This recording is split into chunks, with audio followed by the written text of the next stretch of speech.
Yes. Welcome back. Thank you, Shannon and Ray, for that very passionate, very passionate and loving and thoughtful lunch break. You guys, if you guys aren't ready, that duo is duoing. They are doing their thing. Thank you, Ray and Shannon. Again, you are tuned in to the Grapevine, and good afternoon on the Truth Radio 101.7. I'm your host, Manan Sabir.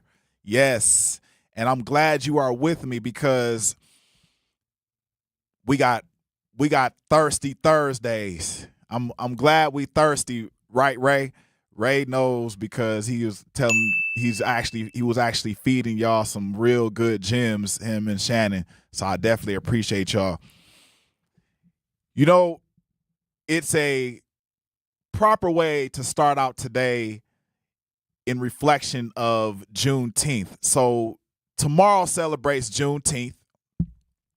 You'll see parades, you'll see music, you'll see barbecue, you'll see family reunions, you'll see reunions, you'll see unions, more unions, and more unions. But before we celebrate, let's understand why.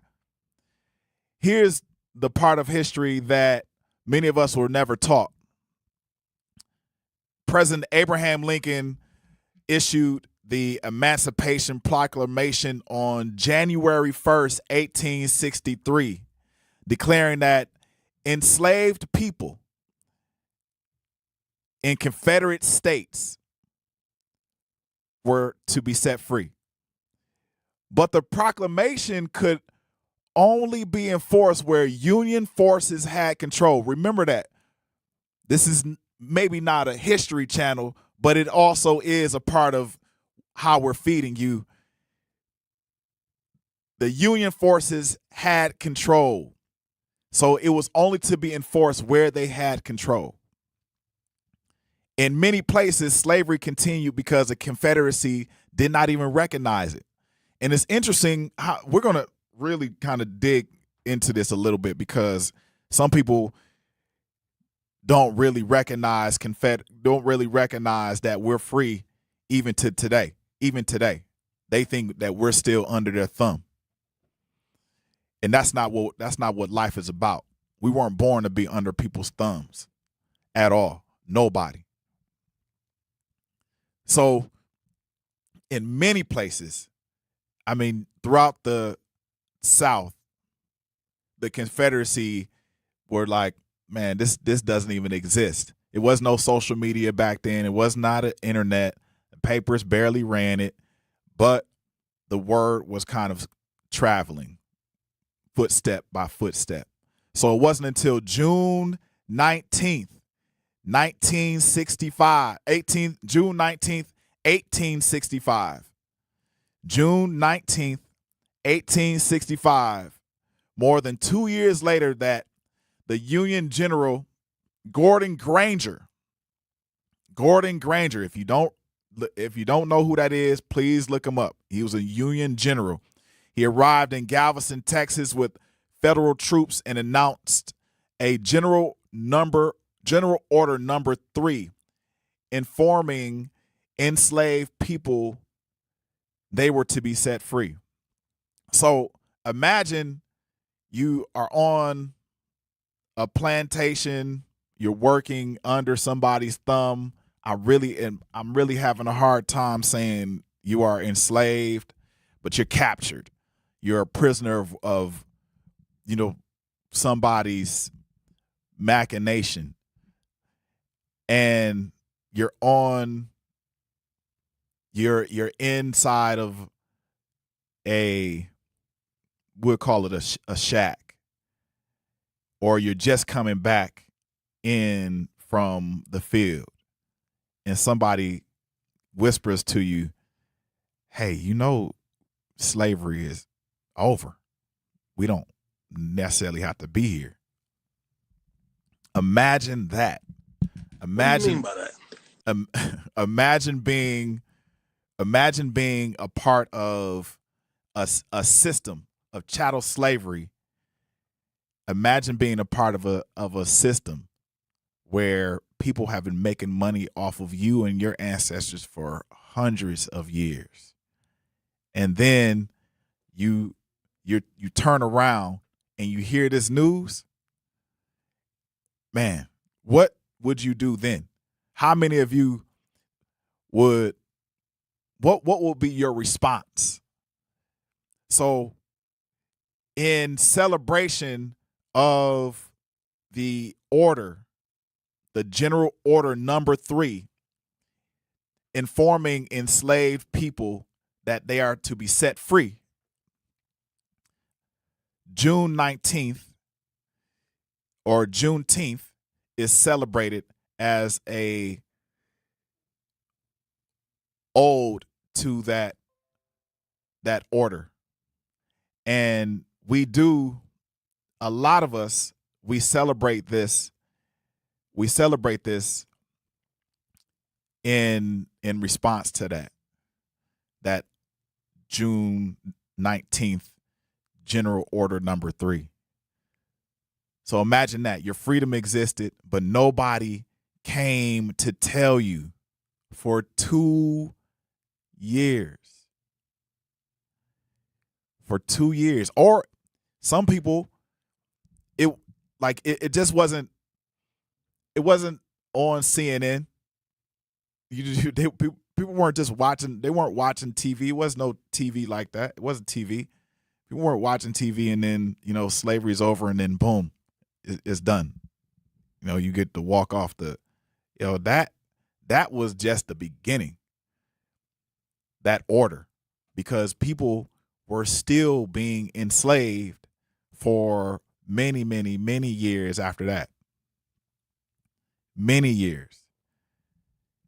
I remember stories of my great-grandfather saying to my grandfather that he had to fight his way through Reconstruction. That's the period after this period where the slaves were set free. But imagine nobody came to tell you. Nobody had the power to enforce it. That's Juneteenth. Freedom delayed. Tomorrow we celebrate the delayed freedom. But here's the question I want to ask Milwaukee.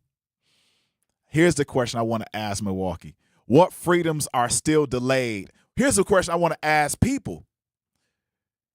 What freedoms are still delayed in 2026? Right now. What freedoms are still delayed? Are we delaying the freedom to access to are we delaying access to healthy food, that freedom? We have in Milwaukee, I think we had about 12, Zach, am I wrong? About 12 grocery stores that were closed. Yeah, that I don't know, but I know a bunch have been closing. Yeah, so a bunch have been closing. I came back to Milwaukee and there were a lot of grocery stores closing. One primarily that everybody visits. I think everybody visits. This one, the one on 35th and North. The one on 35th and North has closed.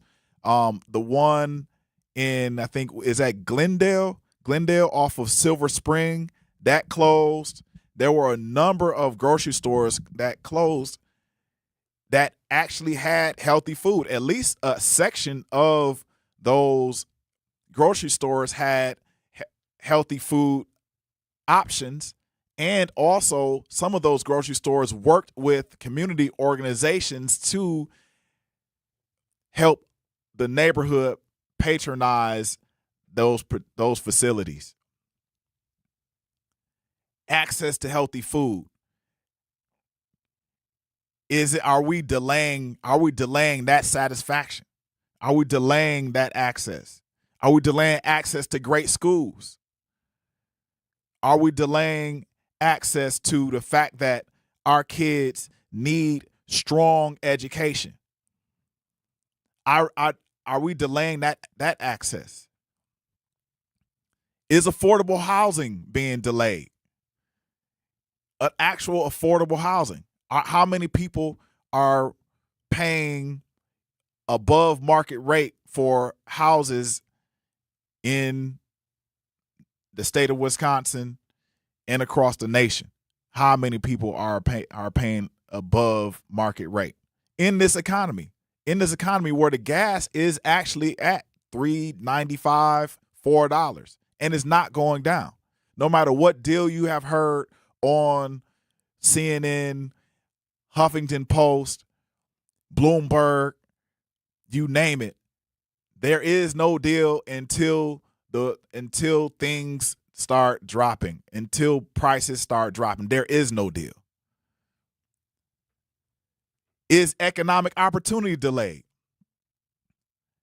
Is it delayed? Because if freedom is more than removing chains, then maybe freedom also means having access to opportunity. We need more opportunity.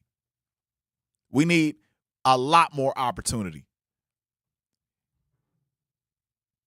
And this is how many of you, if you look back at your life, do you really feel you had access to the proper channels for great opportunity? I'm not talking about just opportunity, because we can talk about opportunity. You can walk out the door and go to Walgreens and catch an opportunity. You can talk to somebody on the street and catch an opportunity. You can kind of manifest opportunity, but I'm saying like great opportunity, because all of us, as soon as we're born, we're one of however many billion. we're one of that number. Let's get into it, Milwaukee. We're going to get into it. We also have a great show coming up. We got Sean, the Milwaukee legend, Sean Hinton. So when we come back, we're going to dig into these subjects. We got a lot more to talk about. Thirsty Thursday. Get something to eat. Come right back. Life's better with American Family Insurance, because we know you love working weekends. If it means working on your dream home, both inside and out. And we're here to help protect those dreams so you can enjoy peace of mind. Save up to 40% when you bundle home and auto. American Family Insurance. Get a quote and find an agent at amfam.com. Products, pricing, and availability vary based on where you purchase insurance and by state. Some exclusions apply. American Family Mutual Insurance Company, SI, and its operating companies, 6000 American Parkway, Madison, Wisconsin. The performing arts do more than entertain. They bring the community together. From live performances and arts education to free community events, UPath helps supports the organizations that keep southeastern Wisconsin vibrant. But it only happens because of people like you. Every gift helps keep the arts accessible and inspiring for the entire community. Join thousands of supporters and give today at upaf.org. UPath. One gift, regional impact. In sitcoms, when someone has a problem, they just blurt it out and move on. Well, I lost my job and my parakeet is missing. How was your day? But the real world is different. Managing life's challenges can be overwhelming. So, what do? We get support. The Huntsman Mental Health Institute and the Ad Council have mental health resources available for you at loveyourmindtoday.org. That's loveyourmindtoday.org. See how much further you can go when you take care of your mental health. For 250 years, our armed forces have bravely served America. Wounded Warrior Project honors that legacy by supporting post-9/11 service members and veterans like Anthony, a Marine who was injured by a roadside bomb in Afghanistan. They carried me through my injuries, not just my physical, but my mental. And seeing other vets doing the same thing helped me tell myself, hey, you can do this. Join us in honoring warriors at woundedwarriorproject.org/America. In the United States, a vehicle is stolen every 31 seconds, about as long as this message. Luckily, you can take a few easy steps to protect your car in the same amount of time.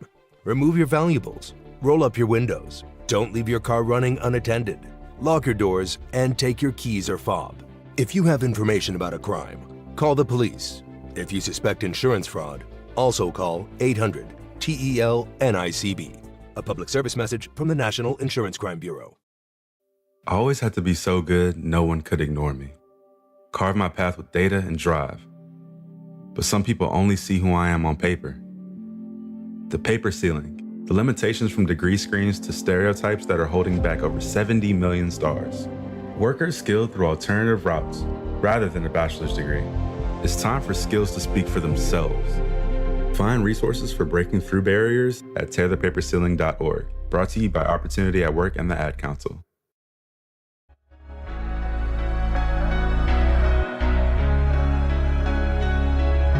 Spence be making hits. Wow.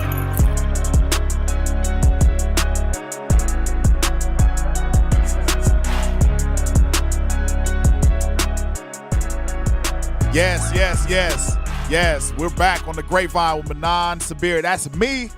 And what freedoms are still delayed in 2026? Are you free? Can we be free?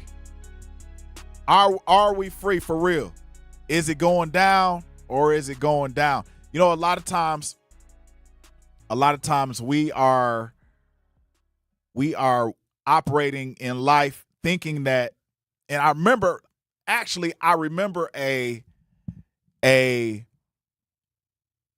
astrophysicist, I forgot his name. He's a Japanese astrophysicist, and he said that freedom isn't free. He said freedom is chaos. He said freedom always has a structure. And the reason why he said that was because in his field of study, that if you had something like a free radical,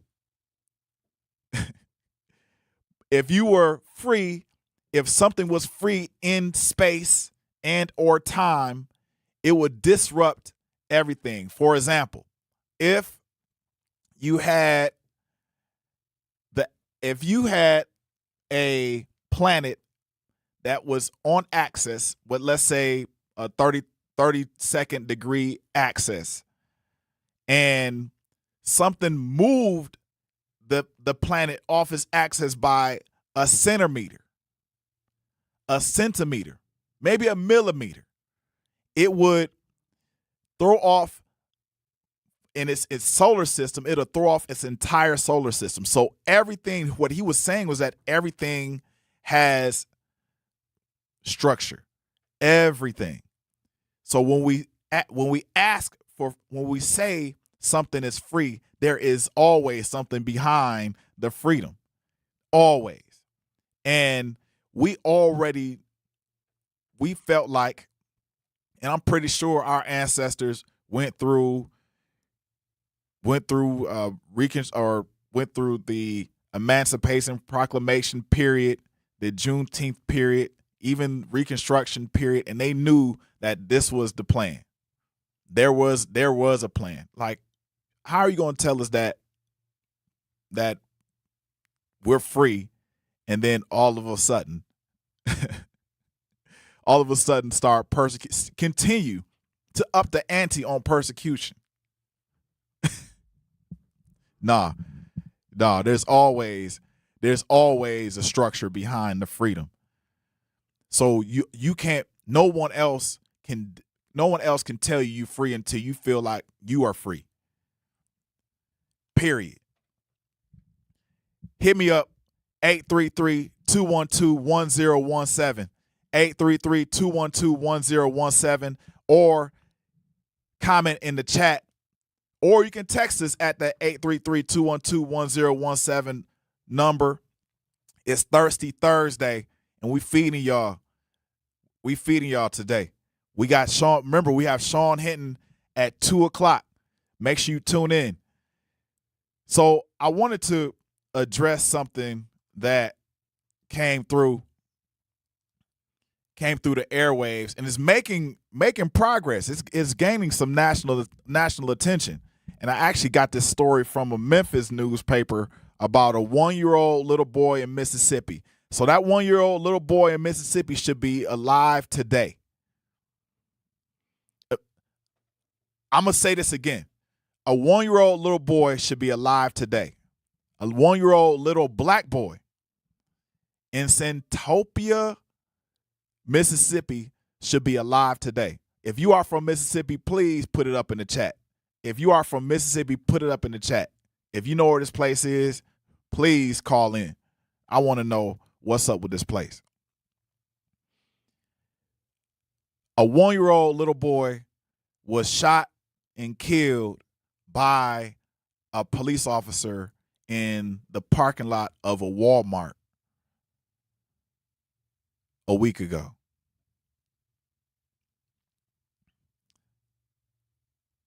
If you never had a child, you were missing something. And it's okay.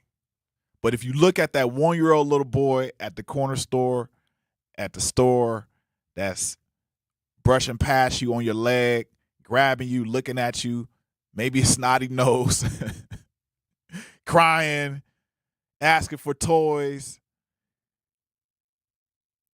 maybe dribbling a basketball, catching a football.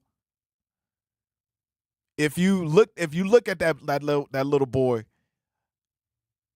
that's somebody you care about instantly. It would bar none. You would be instantly attracted to that little boy. Instead, I'm gonna tell you this brief story about this little boy. His name is Cohen Wiley. Y'all say his name. His name is Cohen Wiley. His mom was with someone, an aunt, relative, whoever. From what I heard, it's an aunt. And they were purchasing whatever purchase from a Walmart. The security then calls the cops. Cops are usually close to a Walmart majority of the time. And the cop responds to the call. All right. You know, cops are going to respond to the call. The cop responds to the call. The two ladies start walking out with their bag, diapers, and because that's what they were purchasing, diapers. They walk into the car. They tell them to stop. The lady with the child doesn't have anything in her hand except the child, so she's walking to the car, not thinking anything of whether or not they were talking to her or not. She just kept walking, not paying any attention to them. And because she just had her child, her and her friend or a relative walked to the car. The police officer then says, "Stop. You please step out the car." The lady panics. The guy pulls the gun out. As this is all going on, the lady puts the car in reverse, and the passenger, who was the mother of Cohen, holds the child up and says, "Hey, look, I have a child in this car. Please, let's calm down," basically. The lady who has the child tries to get out the car with the boy, Cohen. The person who was driving the car puts it from reverse to forward, thereby forcefully closing the force of the car, closes the door on the mother of Cohen Wiley. The police officer shoots 4 or 5 shots into the car, striking the little boy and the little boy's relative aunt who was driving the car, critically injuring her. The investigation is still ongoing. It's still ongoing. I've talked to a cop, and in the South, in the deep South, called me today, a good friend of mine, and the first thing he said was, and this is what he said the police officers are going to say, is why didn't the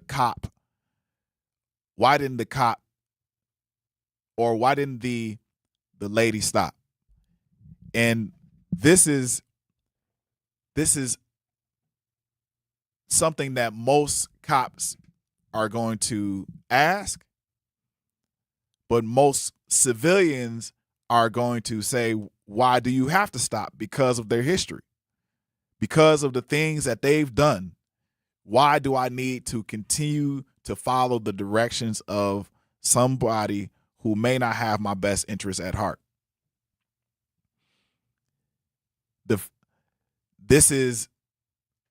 there are differing accounts of what happened in this Walmart.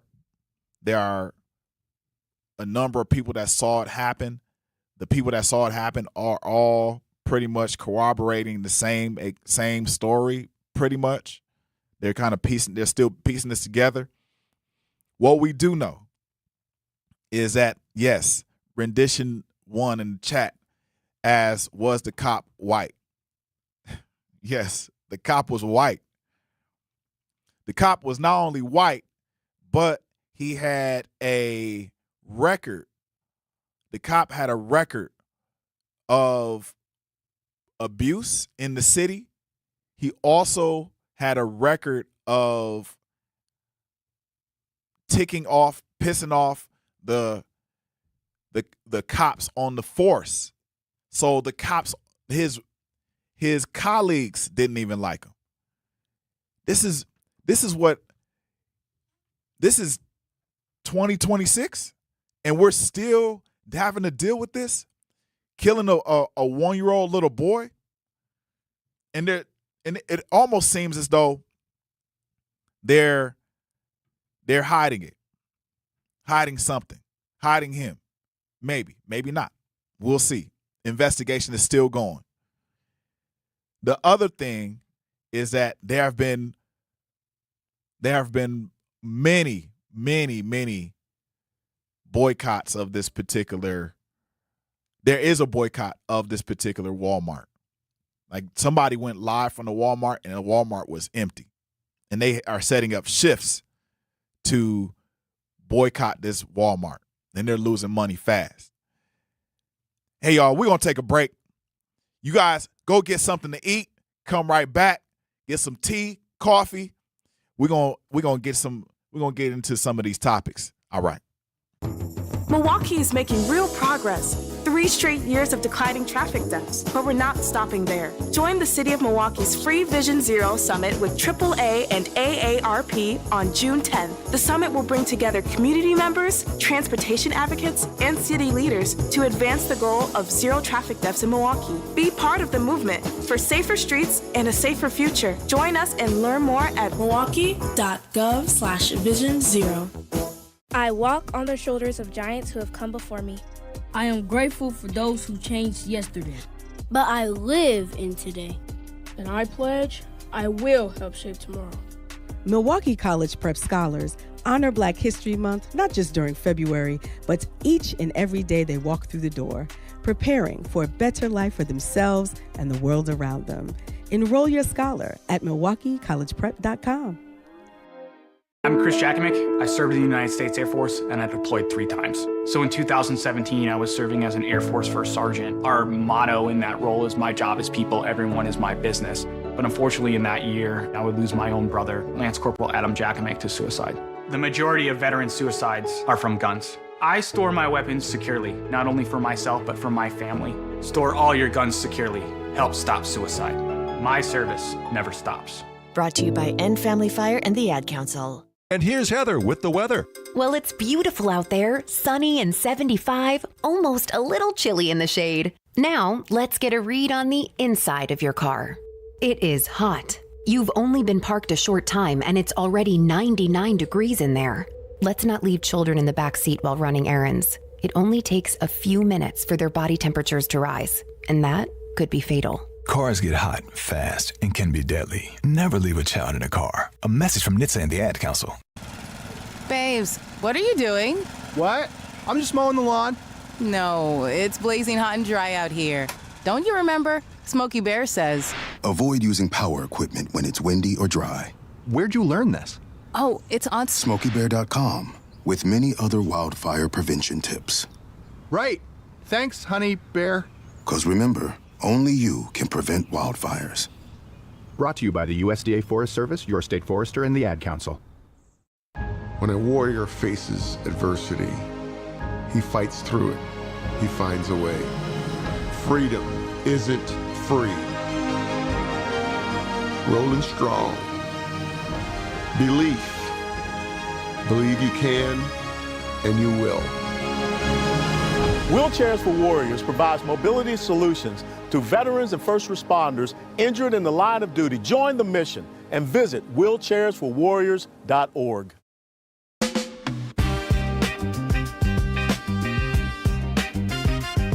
Yes. Now we're back. We're back. We're going to jump right into it.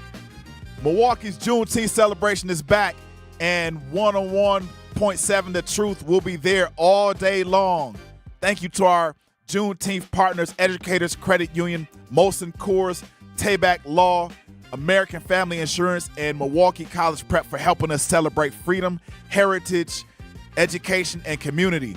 Join us on King Drive for one of Milwaukee's most cherished traditions, brought to you by our sponsors and the 101.7 The Truth. Talk to y'all, Truth Nation. Listen, what kind of country are we building if babies become headlines? What kind of country are we building if babies become headlines? We got babies. We got a baby who was killed by the cop. He was like shot by the cop. And then when people started protesting, the cops are defending the Walmart. They're defending the Walmart. One lady was like, I feel bad for the security who called the cops on people that needed something. Walmart can afford to lose something. You know why Walmart can afford to lose something? Because Walmart has insurance. Walmart pays insurance. That's why you can afford to lose. That's why when you get into an accident and you have insurance, guess who you're going to call?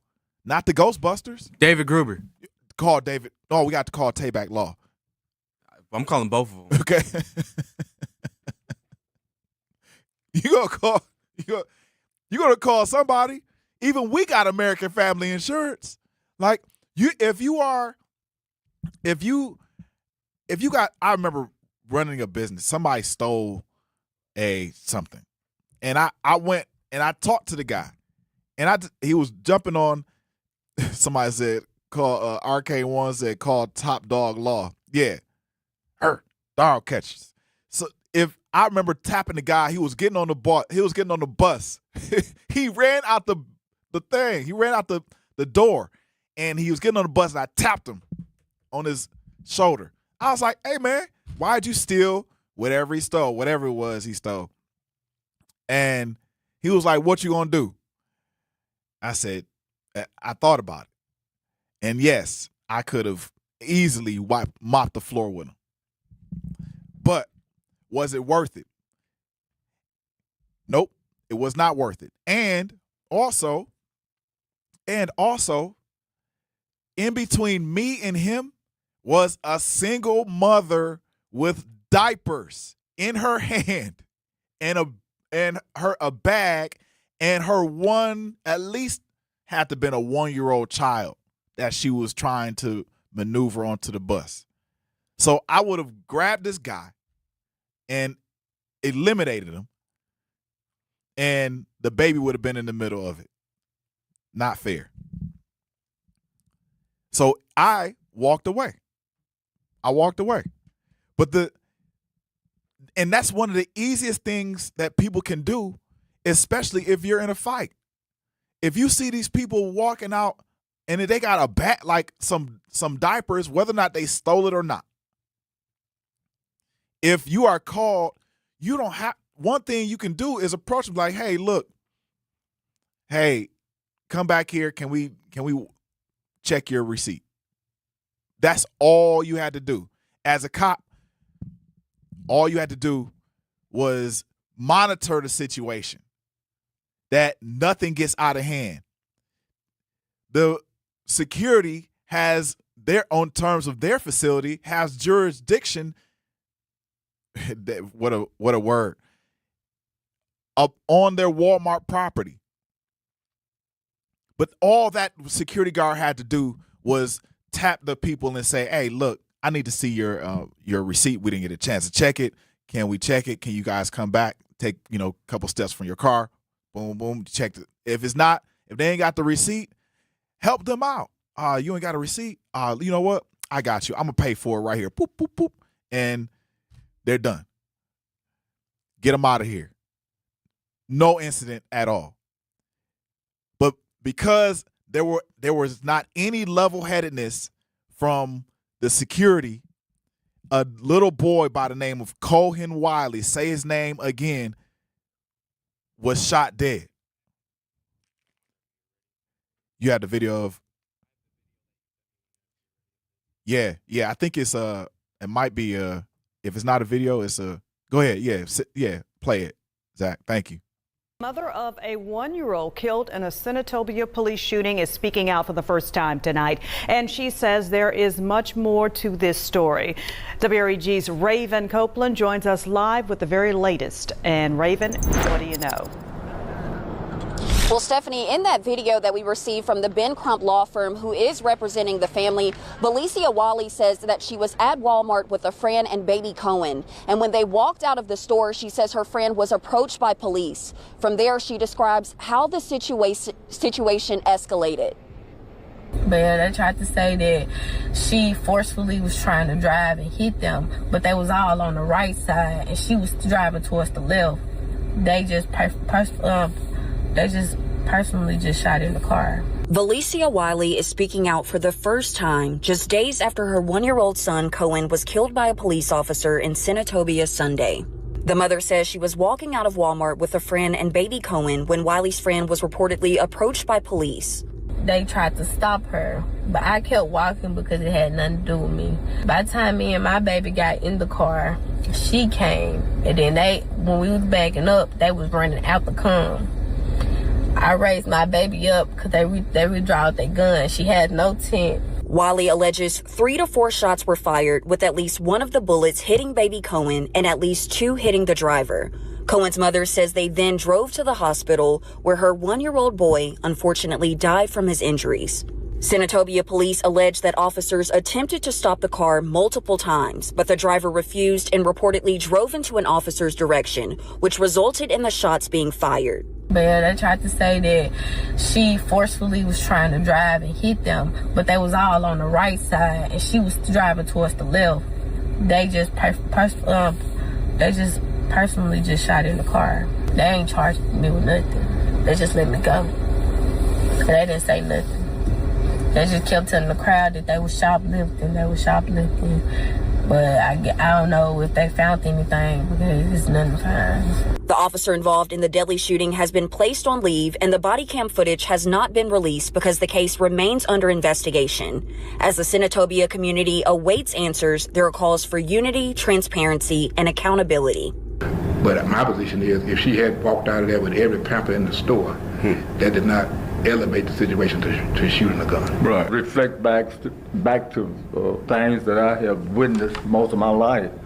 The only difference, we just living in a different time, but the power structure have the same mentality they had when I was a child. Thanks, Zach. You hear what the last thing, no matter who this gentleman was that was speaking, whether or not he was a part of the family or whatever.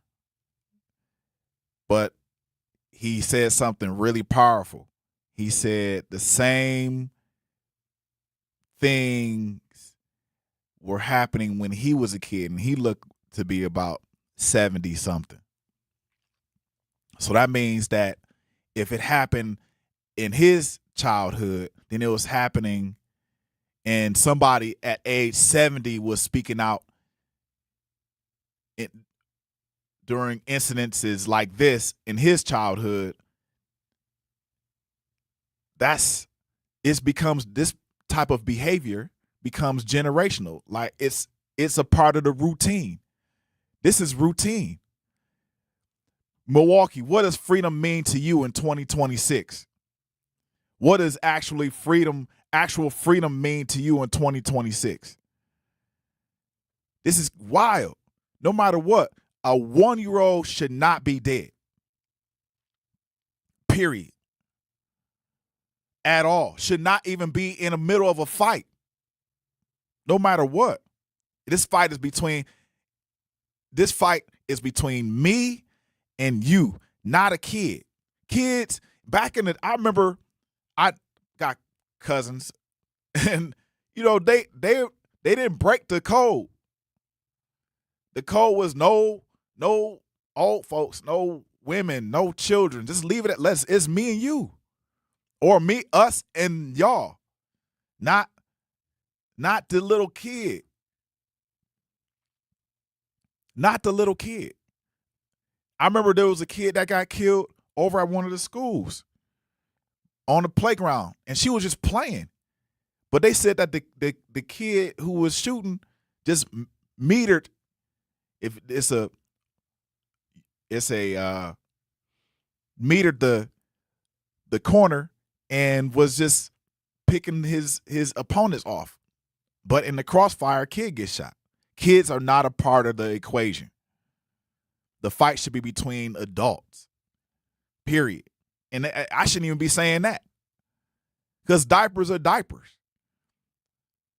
Diapers are diapers. It's a problem. Milwaukee, what does freedom mean to you? Because even if we don't answer that, y'all don't have to answer that, because we already know. We got the answer. We're going to take a break. Y'all come right back. We're a little frustrated today. Make your home and family safer by properly getting rid of nasty chemicals and fire hazards. MMSD's Home Hazmat program offers 3 drop-off centers that are open all year long. It's fast and easy. You don't even have to get out of your car. And it's free to visit the drop-off. Lithium-ion batteries, old gas, propane tanks, they take all of that and more. For a list of things you can and cannot bring, locations and hours, go to MMSD.com. Milwaukee County residents only. No businesses. Here's the deal. We gotta set ourselves up. See, retirement is the long game. We gotta make moves and make them early. Set up goals. Don't worry about a setback. Just save up and stack up to reach them. Let's put ourselves in the right position. Pre-game to greater things. Start building your retirement plan at thisispretirement.org. Brought to you by AARP and the Ad Council. For 75 years, the Muscular Dystrophy Association's voices have thundered through the halls of Congress. For 75 years, we've willed the impossible into existence. For 75 years, the MDA community has pushed the science, shifted the narrative, and established the field of neuromuscular medicine. And until that day when this is all a thing of the past, you couldn't stop us if you tried. Join us and celebrate 75 years of breakthroughs at MDA75.org. You can't buy a best friend. You can love them, walk them, pet them, and care for them, whether they want you to or not. You can take a picture or 50. You can fly to the moon, travel the world, or just stay in bed. You can't buy a best friend like that, but you can adopt one.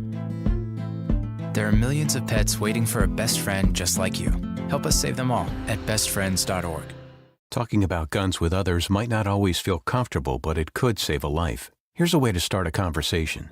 Your family is going over to your neighbor's home for dinner for the first time. How would you ask if there are any unlocked guns in the home? Hey, we're so excited for tonight. Before we come over, though, may I ask if there are any unlocked guns in your home? Our guns are stored securely, locked in a safe that the kids can't access.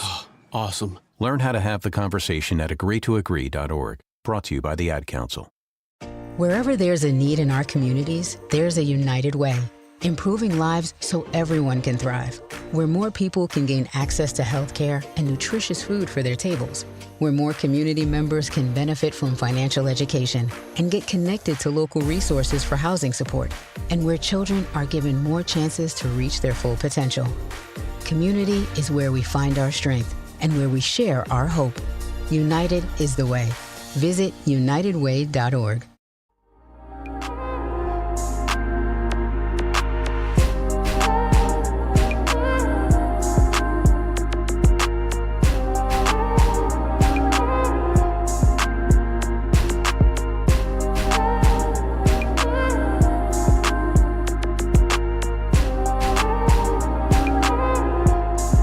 Yes.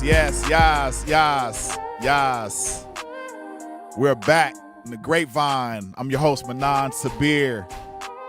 And our show is sponsored by American Family Insurance, which is a proud sponsor of The Truth. Since 1927, they've been committed to helping families protect what matters most with the right home and auto coverage built around your real life. Because when you've worked hard to build something, you want protection that works just as hard for you. That peace of mind means you're free to focus on your goals, your family, and the dreams you're chasing. Insure carefully, dream fearlessly with American Family Insurance. Now, we're going to hit this chat real quick. I'm not ignoring y'all at all. I'm amped up. Rendition says, was the cop white? Yes, the cop was white. I wanted to address that they wound up throwing tear gas, which is, maybe standard. I don't know. Some of my cops can jump on and ask and talk to that. Yes, they were throwing tear gas at the Walmart, but they are definitely protesting that Walmart. That Walmart is empty. Like, the only people that are at that Walmart are the employees. They're losing some money. Closed. I'm not going to say nothing, but it might have to just be done. It might have to be done. But once you do that, have a strategy, because if you are in Senatopia, Mississippi, if you have a strategy to patronize something else, patronize your own store. Patronize the things that you set up for yourself. Patronize the stores that you can get your own supplies from. Because honestly, if it's diapers, what's that, Alibaba? Order you some Pampers from Alibaba, put your name on it, start selling them Pampers. That's what needs to happen in the name of your son. Put your son's name on there, his face on there. That's the way to get him back. Economic freedom. That's a part of the road to freedom. Economic freedom. Arcane 1A1 said, call Top Dog Law. Yes, we do. Rendition 1 says, investigations are not investigations. They are strategy sessions meant to mitigate culpability. It's, you got a good point. You got a good point. In a lot of ways it is. Rendition also said, flip side, that's what cops do. Protect business property, not human lives, so that running toward bullets to save a life is a myth. Okay. The cop heard her say the baby, that F just did not give a F. That's quite possibly right. Rendition 1 says, was that worth it, that dumbass cop? Yeah, it wasn't worth it at all. Wasn't worth it. Looney 504, 1 year of life, only 1 year of memories with your child. That's true. That's true. Your child has a life of just 1 year. Like, they're not even fully developed memories. By the time that child at 1 year old hits 3, they done forgot everything that goes on at 1 year old. But for you to have those memories of your child at up to 1 year old, boom, it's gone. That's wild. I would hate to be in that situation. Arcane A1 says, I'll never understand shootings that stem from the theft of basic necessities, baby milk, groceries, Pampers, etc. All of that. It doesn't like bubble gum, soda, now laters, a little a little piece of clothing, some underwear. Like it doesn't help society that we're running after folks that need basic needs, but then we're running away from the persecution of people that are overcharging for these basic needs. They're overcharging for this stuff.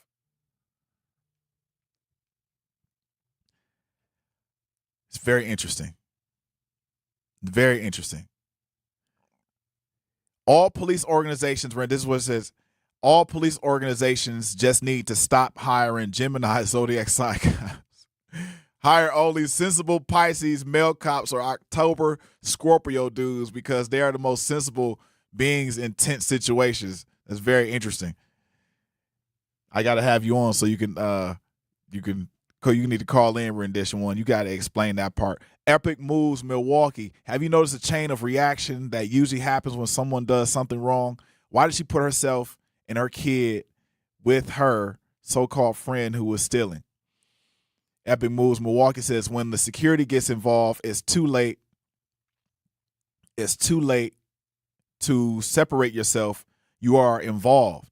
And the kid being shot, she jeopardized that kid's livelihood by being around her messy friend. Yes and no. The kid is with them. They shopping for basic needs, not defending them. But then you also have a good point. Yes, you already know your friend is probably on that side, but we don't know whether or not she had a receipt or not. There have been reports saying that she did have a receipt. So we have to kind of figure there has to be some type of investigation. Please, if you guys are down there, publish the receipt so we can see what's going on. I want to know. Sometimes security does get it wrong, so we can't necessarily. I don't want to side with anything or anybody. However, I do want to side with the creator, and I know that a life shouldn't have been lost in this very menial type of disagreement. Whether or not the lady had a receipt and or not, a 1-year-old should not have been shot dead, period. There's no ifs, ands, or buts about it.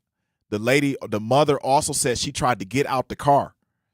So she held the child up, put the child down, opened the door to get out the car. And then when she was about to exit, the lady put it in, she slammed the gas, and then she bounced. Then the door closed, and boom, they started shooting. That's what happened. That's what she said. Epic Move said, when you are around dirt, you cannot expect to get dirty. We have to move around when we see people doing wrong. Rendition 1, F that Walmart. Order some Temu.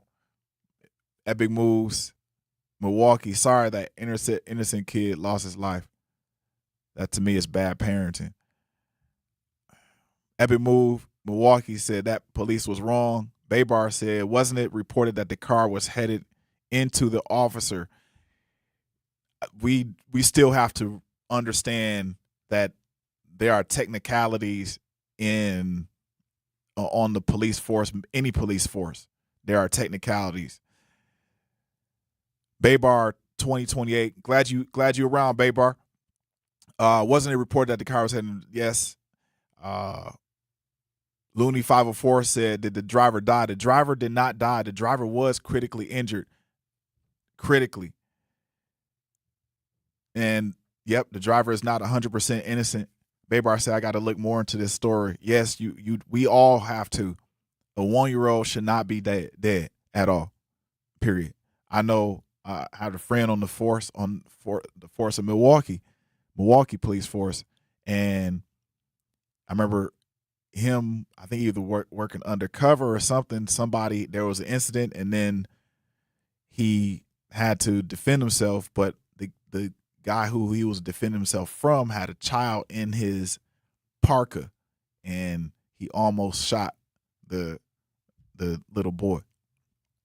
So technicalities in all of that can wind up in many dire situations. Baybar 2028 said, I got to look more into this. Yes, Looney 504 said child wasn't in a car seat if she held her up in the front seat. Yeah, but if you in the South, you making a run, it legally, of course, from a national perspective, you gotta be in a car seat. But usually in the South, things kind of skirt by. It just happens that way. So stay tuned. I think this is going to be a really hot topic, especially going into tomorrow and next week. Hey, y'all. This is The Truth Radio. Glad you are staying on the line with us. I'm your host, Manan Sabir, and this is the Grapevine. We're going to pick some grapes. We're going to take a break, and hopefully you guys come back. Come back. Educators Credit Union is more than a place to manage your money. They're where your financial possibilities take shape. They're more than transactions. They're conversations about your financial goals. More than numbers, they're community advocates who support free, local events that are accessible to all. They foster community because we are stronger together. Educators Credit Union is people helping people. Become a member at ECU.com. Insured by NCUA. Membership eligibility required. Join the Milton House Museum for an extraordinary celebration of history, heritage, and freedom on September 26th at 7 p.m. at Janesville Performing Arts Center. This special evening features Grammy Award-winning Fisk Jubilee singers from Nashville, a legendary ensemble having preserved the powerful legacy of African-American spirituals, carrying songs of faith, resilience, and hope to audiences around the world. Opening the evening is the dynamic Kofi Dance Company. Don't miss this unforgettable evening supporting the Milton House Museum. Tickets available at miltonhouse.org. Are people around me safe when I vape? Science does not support that belief. Exhaled vape emissions linger in the air, affecting indoor air quality and bystanders in the same space through secondhand exposure. Vaping emissions can also accumulate on clothes, hair, dust, and furniture, leading to exposure risks to bystanders of all ages. And vaping around a pregnant person can lead to serious health impacts on fetal and childhood development. Enough with the puff. Learn more at ul.org/vaping. My mom has decided to learn to paint, and she's good. My dad's now into creative cuisine, and I've already put on 6 pounds. Learning new things comes with age. My mom, she started forgetting my name and what we're talking about. Forgetting well-known things doesn't. Memory loss may be a sign of Alzheimer's disease. Early detection gives you and your loved one time to plan for the future. Learn the warning signs of Alzheimer's at 10signs.org. Brought to you by the Alzheimer's Association and the Ad Council. Don't act like that. Don't wear that. Don't think that. I've heard everything you tell yourself every time you felt different. And I want you to know that you can be vulnerable and powerful. That taking care of your mind is taking care of everyone you love and who loves you. Love your mind. Find mental health resources at loveyourmindtoday.org. Brought to you by the Huntsman Mental Health Institute and the Ad Council. The possibility of lung cancer can be pretty scary, especially if you're one of approximately 8 million current or former smokers at high risk. That's why SaveByTheScan.org wants you to know that now there's a breakthrough low-dose CT scan that can detect lung cancer early, and it only takes 60 seconds. You stop smoking, now start screening. For an easy quiz to see if you're eligible, visit SaveByTheScan.org. It could save your life. SaveByTheScan.org is brought to you by the American Lung Association's Lung Force Initiative and the Ad Council. You're listening to the new 1017 The Truth, founded in partnership with American Family Insurance. Insure carefully, dream fearlessly. 1017 FM, 1510 AM, WGKB Waukesha, and W269DL Milwaukee, a locally owned Good Karma brand station.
Yes. We are back. We are back on the Grapevine. I'm your host, Manan Sabir. And I got a guest who is, he's not a stranger. He's real life Milwaukee royalty. I say Milwaukee royalty because this man puts in a lot of work. He puts in so much work that he's not even here in Milwaukee as much. He's always moving around. We're going to get into it because, you know, one thing about you, and I'm going to say his name. I am going to say his name. Everybody calm down. I'm going to say his name. Go say his name. But one thing about this brother is that he's a consummate professional. Every time I meet up with him, every time I see him, it is the same exact vibration. And that's what we have to live by in life, is vibrations and frequencies. Sean Hinton, the Sean Hinton. Man, y'all don't realize how important Sean Hinton is to Milwaukee. You are a musician. Yes, sir. I'm a musician. I'm an artist. I'm mixing. I'm master. I do my own marketing. I do it all. What? Until I get the budget and everything opens up so I can hire people. But I'm learning on my own. And as I'm supposed to, though. You know what I'm saying? Like, I love learning. I love learning. My grandfather said, God rest the dead, he said, the day that you feel like you know everything is the day that you are no longer needed on this earth. Yeah. He said, from earth to reward. Now you can go on to heaven. That's right. So I'm forever a student. Forever. Tell me about your granddad, because you quoted him, but we don't know him. And we would love to know him because we highlight ancestors. Yes, sir. My grandfather was a pastor and bishop here in Milwaukee, Wisconsin. His name was Enoch Johnson. While he was a pastor, he also had a job. He worked for the city of Milwaukee water department. Oh, word. Yeah, man. And he was a singer. He was a guitarist. He had a group, my mom and my aunts. The name of the group was called Bishop Enoch Johnson and the Dynamic Blended Voices. My mom and my aunts played the accordion and they sung, and my grandfather was the lead singer. He was one of the first ones to help cultivate and shape my gift and ability as a guitarist and a drummer. Like when I first learned how to play the guitar, my birth father, he gave me my first guitar. I took it back to Milwaukee because I was born in Rockford, Illinois, but raised in Milwaukee, Wisconsin. So I claimed Milwaukee. All of my schools, I went there. But I brought the guitar back from Rockford to Milwaukee because I went to spend like a couple of weeks with my dad. Came back home, showed my grandfather the guitar. He strung it and showed me my first 3 chords. What? And that was it. How old were you? 12. Dang. I was 12 years old. Are you kidding me? Yeah, man, I was 12. Now, here's the funny thing. Before I was a guitarist, I was a drummer at my grandfather's church. Myself, along with my cousin, Afton Johnson. Shout out to Afton Johnson. Yes, the bass player. He plays sometimes for Eric Benet, Sheila E., but he's actually running his father's group. He goes under the alias of Willie Banks Jr. And the Messengers. They're doing something on the 27th in Jackson, Mississippi. But me and Afton used to share drum responsibilities until he got tired of sharing the drums with me. Yeah. So he learned how to play the bass. And I was like, oh, perfect. Now I can play the drums. But then the cousins underneath me, they wanted to play drums. And I was like, all right, it's getting too crowded. It's too crowded at the top. It's getting too crowded. So let me get on guitar. Yeah. And my uncles played the guitar, grandfather played guitar, father played the guitar. So the fruit didn't fall far from the tree at all. So that's when I went and got the guitar from my dad. Grandfather strung it up, and that was it. And it was on. I was off to the races. Like literally. Like I was getting like what they call it, field experience in real time. I went right to the Lions Den. Like at my grandfather's church, my mom was a pianist. Yeah. Afton on bass. Yeah. Me on guitar, and then my little cousins on drums. It's a family affair. Exactly. So we was figuring. Man, I was figuring it out on the job. On the job, yes. And I suffered. My mom lives. She's from here, but she lives in St. Louis now. Shout out to moms. Deborah. That's my mama, Deborah Johnson. Yeah. Listen, my mom, if she was in Milwaukee right now and she was here with me, she would attest to this. I suffer from my craft. And I'm going to tell you what that means. So my bedtime every night was 8:30. I'm like in elementary school, middle school. Right. And I would close my bedroom door and listen to the radio. And at the time, like, you had V100, you had Hot 102. Yeah. Oh, Hot 102. Do you remember Hot 102? Yeah, exactly. And then 98.3 had started getting popular. So I'm listening to songs on radio. Yeah. And I'm like, just trying to work my way through it. Like, ooh, and then my mama would catch me and I get a whooping. Every time. Every time. Yeah. I get a whoop. My mama would spank my behind. And I think she just ended up giving up because I was so determined to be the best at what I did on guitar. Yeah. Even at the age of like 12. So she ended up buying me a guitar from, you remember Doc's Jury and Loan on Lisbon? I remember. That was I got my second guitar from Doc's Jury and Loan. It was a Echo. It's called EKO. It was red and black. My grandfather's favorite colors were red and black, which is why they're my favorite colors. I just thought about this. This is so crazy. Yeah. And it was it. And at that time, like, I was really like, my grandfather was seeing like, this boy is making progress. What? And that was it, man. And at the time, I didn't know that I could do this professionally. It was something that I loved to do. Yeah. Just playing the guitar to me, playing the guitar is just like someone who's gifted and talented with playing basketball or football or baseball. Yeah. So if you're playing basketball, you outside in the backyard shooting. I'm in my bedroom or I'm at church every chance I can get. You missed those little outdoor sessions with your homies because guitar was my basketball. Yeah. That was mine. Like, that was my thing. So like, and I think about it now, like even like the hood I grew up in, the neighborhood I grew up on 22nd and Clark. And I had homies that was like real life street dudes. Yeah. Like young street dudes. And I wanted to hang with them sometimes. They was like, nah, you got a future, bro. Stay on the porch. Oh.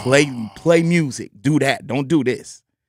And I'm so glad I listened to them, because some of them ain't around. Because and the ones that are, we're the same age, but they look way older than me. Yeah. You know, people still tell me like now, like when I'm out, Kelly Price she used to call me Babyface. Yeah. Babyface That's Nelson. the Kelly Price, y'all. Because I used to play for her. And I seen her like maybe like a few years ago. She was like, Sean, you do not age. You do not age. I'm 47 now. Damn, that's crazy. Damn.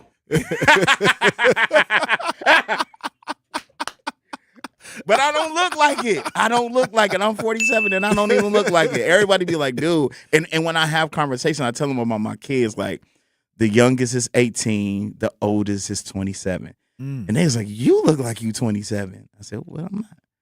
Dang. You know, it's funny because black don't crack. Black don't crack. You understand me? Hey, look, and here's the thing. When you, and this is a part of our health, kick here on this channel, is when you age and you don't age gracefully, it always shows up in the some of the least obvious places, like your voice. Yes. Or your eyes. Or your hands. Yes. And like you start to realize, like, man, I'm getting an extra wrinkle, or your back, right? Things that people really don't see or they really can tell, but it's showing up in those places. Your voice sounds like you actually have preserved parts of your body. And that's amazing too. I'm grateful because my mama I had to be in the house by the time the street light came on. Oh, that right there, man. Hey, you running too? Cause I don't want no whooping. I don't want a whooping. And and that stuff followed me. It followed me because people that I meet, artists that I work with, and like you said, the intro that you get, like, this dude is consistent. The energy is consistent. Yep. Everybody says that, and I pride myself on that because I'm forever a student again. You know what I'm saying? So my grandfather, another lesson my grandfather taught me when I was a shorty, he says, the humble don't stumble. The humble don't stumble. The humble don't stumble. And that stick with me. It sticks with me to this day. That's a cold book title too. The humble don't stumble. The humble don't stumble, man. Yeah. Hey, y'all, when we come back, we got the Sean Hinton. We got a lot of stuff going on. Man, do we got time? We ain't got much time. Dang. We got like an hour, 2 hours, whatever, man. We just gonna go to tomorrow. You in the Grapevine with Manon Sabir and Sean Hinton. Yes, we sir. Come right back. Yeah. Reading aloud to children sharpens their listening skills, expands their vocabularies, and nurtures a lifelong love of reading. That's why Reading is Fundamental, the nation's leading children's literacy nonprofit, offers free monthly read-alouds by popular authors through its Rally to Read program. Visit rallytoread.org to watch the read-alouds and discover exciting reading activities for school and home. Visit rallytoread.org today. We asked parents who adopted teens to share their journey. When I met both of them, it was like my missing pieces were found. Like it was just like an instant, these are my kids. If you're considering adopting a teen, just do it. Kids need families. I don't care the age, everybody deserves a family. Learn about adopting a teen from foster care. Visit adoptuskids.org to learn more. A message brought to you by Adopt US Kids, the U.S. Department of Health and Human Services, and the Ad Council. Not completing high school is more of a social thing than it was an academic thing. Even though all these years have passed, I still had that longing to have my diploma. At age 30, Carissa finished her high school diploma. If you're even considering getting your high school diploma, you can do it. No one gets a diploma alone. If you're thinking of finishing your high school diploma, you have help. Find free adult education classes near you at finishyourdiploma.org. That's finishyourdiploma.org. Brought to you by the Dollar General Literacy Foundation and the Ad Council. Hear that? That's the sound of your life. Perfectly imperfect. Beating in rhythm to the world you've created. But every time you drive after drinking, the music gets drowned out. Your life sounds pretty great. Don't let a buzz ruin it. Buzz driving is drunk driving. Don't drive buzzed. A message from NHTSA and the Ad Council. Doctors Without Borders is delivering life-saving medical care where it's needed most in communities around the world. From bandaging war-wounded patients in Sudan to providing clean drinking water in Haiti, we're in more than 70 countries worldwide, bringing patients from sick to recovering, from emergency to aid, from crisis to care. This life-saving care is made possible by a global movement of supporters like you. Thank you.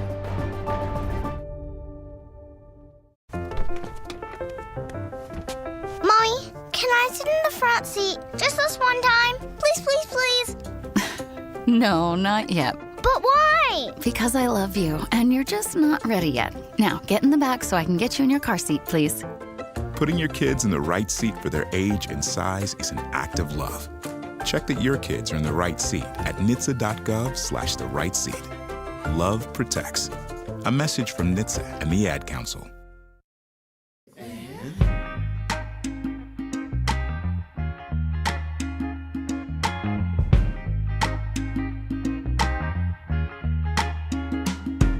It's an easy kind of day. The sun is shining, and I'm chilling with my loved ones. It's the perfect kind of day, and from ear to ear I'm smiling while the children have fun. Yeah. I'm glad I ain't got nothing planned to do, and I ain't got nowhere to be. I think I'll throw something on the grill, 'cause later on I'm trying to eat. Well, I'm alright if you're alright, and you can go anywhere you like. But as for me, if you don't mind, I'ma post up right here and unwind. I'm chillin' on Gucci, Gucci, baby. And that's the way I like it. That's the way that I like it. Or wherever the four winds blow me, I don't care. I don't care. I'll be so delighted. I will be so delighted. Yeah. You would think it was a Saturday. The way that I'm so chill right now. Yeah. Hey, look. Hey, y'all. we go. Yo, listen. This is wild. Y'all don't realize. Real quick, before we even go through it, before we even move forward, Sean, you're infectious, and I want to know, and give me a list, because people don't really know who all I've worked with. There we go. I hate doing it. Let me take this off. Okay, let's go to the very, very, very beginning, right? My first artist that I worked with was Dave Hollister. I like that. Dave Hollister was one of the singers in the band Blackstreet with Teddy Riley. Yep.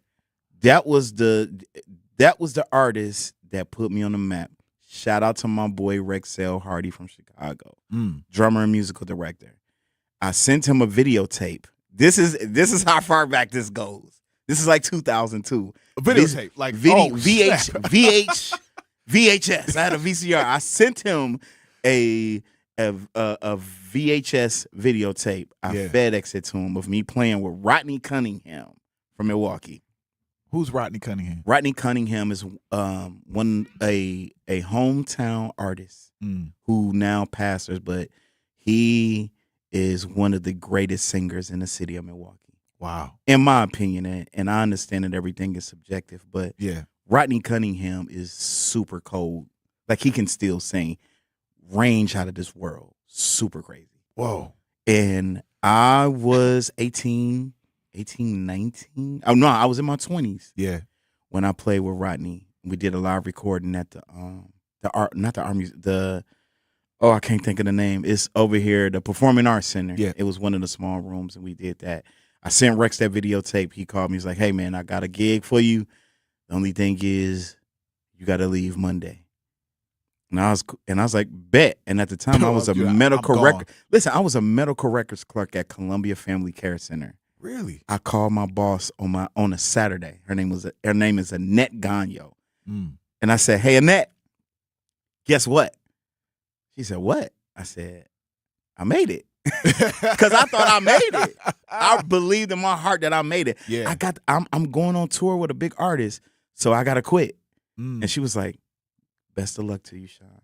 And I never looked back. So Dave Hollister, that was the thing that put me on the map. Yeah. And then while I was on the Dave Hollister, we did this tour called the Hennessy Privilege Tour. It was Dave Hollister, Kelly Price, Glenn Lewis, Black Coffee. And when I say everybody was like, who was that guitar player? Kelly Price manager. Kelly Price. Her manager at the time was her husband, Jeffrey Roll. He asked me, "Yo, what are you doing after this tour is over?" I said, "Nothing. I'm finna go home, try to find me another job." And then Glenn Lewis, manager, same thing. So I was home literally for maybe like a month, and then I started getting phone calls. I did 106 in Park with Kelly Price. Then I did the Why Did I Get Married play. I toured with Glenn Lewis. That opened up a door for me to play for Michelle Williams from Destiny's Child. From Destiny's Child, I did 112, Patti LaBelle. And then I get the phone call to do Mary J. Blige in 2004. Shout out to Rexell Hardy again. Rex called me. He's like, "Yo, you about to get a phone call from this guy named Huggy, Michael Huggy Carter." He's like, "He's finna call you. Mary's putting a new band together." And I was like, "What?" And at the time, I was on a gospel tour. So I got the phone call, and it was on. I flew to New York from that tour, auditioned in front of Mary, got the job, and that's when everything started opening up. We did a live taping at the Gibson Amphitheater in Universal Studios, and everybody, that DVD was at Target, Walmart, Kmart, Best Buy. So everybody is seeing this. I still get people to this day, young musicians. They was like, "Dude, that's what made me want to do what I do." Wow. Watching you. My homeboy Q, Quentin Gullis from Milwaukee. He is currently on tour with Bruno Mars. Really? He went to Milwaukee High School of the Arts because I went to Milwaukee High School of the Arts. And I did a master class there. And Quentin he'll tell people like Sean and Tim Williams, Raw Biz, God rest his dead, are the reasons why I do what I do. So Mary J. Blige, from Mary J., Angie Stone, Jill Scott, John Legend, and the K-pop artist Rosie. And that's been it. Now I'm doing my own thing as an artist. Got dropping my 9th album next month. Last year I was considered for a Grammy nomination for my album Khadijah. Yo, I'm gonna tell everybody. I'm gonna tell y'all, I rocked that album. Yo, I was, you know what? I even started working out to that album. Yeah? Yeah. So I was down in Miami at the time. And that album came out, I don't know, what year did it come out? 2024. Yes. 2024. Yes. I was in Miami and I remember, I don't know how I caught it. It might have been on your Facebook page or some social media point. And I hit it, uploaded whatever. And I went outside and I just started running. And man, I ran possibly from like 25th and Collins and on Miami Beach down to the South Point, like to the like park, South, South Beach, like past South Beach and back. And I remember like listening to it and it just was like, this is the most beautiful music I've heard in a while. And you know what's crazy? It took me so long.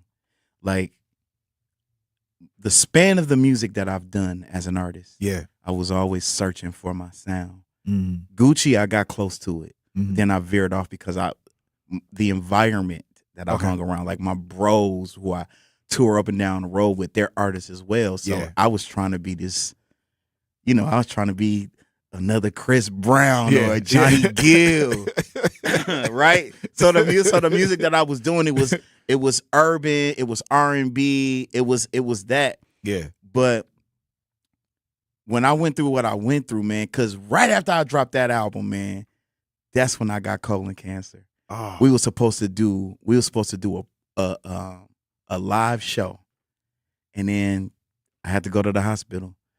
So you want to talk about that now? Yeah. And we got like 3 minutes before we take a break. Okay. But in that, when you how did it come about where you figured something was wrong? I was in Paris and I was in Japan, and I was having this abdominal pain on my right side, and I thought it was like a pulled muscle. So for like 2 months, I started feeling the pain in November. Yeah. And then November, December I had to go to New York to do Jimmy Fallon with the K-pop artist Rosie. And then I went to LA to rehearse to go to Paris in Japan. And I'm feeling this pain. So I'm just like, okay, what's going on? So when I finally got home, I went to urgent care. And they thought it was a pulled muscle. They thought it was my gallbladder. And then they was like, well, we don't see what's going on. So had to get a CT scan. And they said, Mr. Hinton, we are 100% positive that you have colon cancer. And when he said that, I was like, okay. And he left. And they was like, so we need to have emergency surgery. We need to rush you to the hospital. I said, my son will take me to the hospital. I don't want to take the ambulance. But when the nurse left, I sat in my room. I did not cry. I was not sad. I said, God, thank you. Thank you for everything that I've been privileged to do. You've allowed me to see things that the average person my age would never see, or someone who grew up in Milwaukee, Wisconsin, in one of the most messed up with it. What's the zip code? 53206. I grew up. You hear me? I said, so if this is it, God, if this is it, thank you. If this is it, I'm ready. I'm good. But if it's not, let's get it. I'm ready. And you ain't accept defeat. When y'all come back from break, when we all come back from break,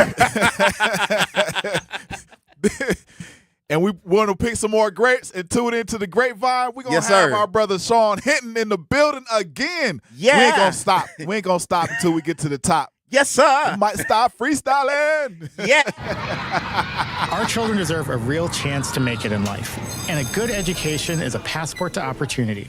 At City Ford Collective, we're working to make sure there's a great Milwaukee school for every Milwaukee family, because more good options lead to better outcomes. And who doesn't want that? Together, we can give every child the foundation they need to thrive, and a stronger future for kids means a stronger future for Milwaukee. To learn more about our mission, visit us at cityfordcollective.org. That's cityfordcollective.org. The performing arts do more than entertain. They bring the community together. From live performances and arts education to free community events, UPath helps supports the organizations that keep southeastern Wisconsin vibrant. But it only happens because of people like you. Every gift helps keep the arts accessible and inspiring for the entire community. Join thousands of supporters and give today at upaf.org. UPath. One gift, regional impact. In sitcoms, when someone has a problem, they just blurt it out and move on. Well, I lost my job and my parakeet is missing. How was your day? But the real world is different. Managing life's challenges can be overwhelming. So, what do? We get support. The Huntsman Mental Health Institute and the Ad Council have mental health resources available for you at loveyourmindtoday.org. That's loveyourmindtoday.org. See how much further you can go when you take care of your mental health. For 250 years, our armed forces have bravely served America.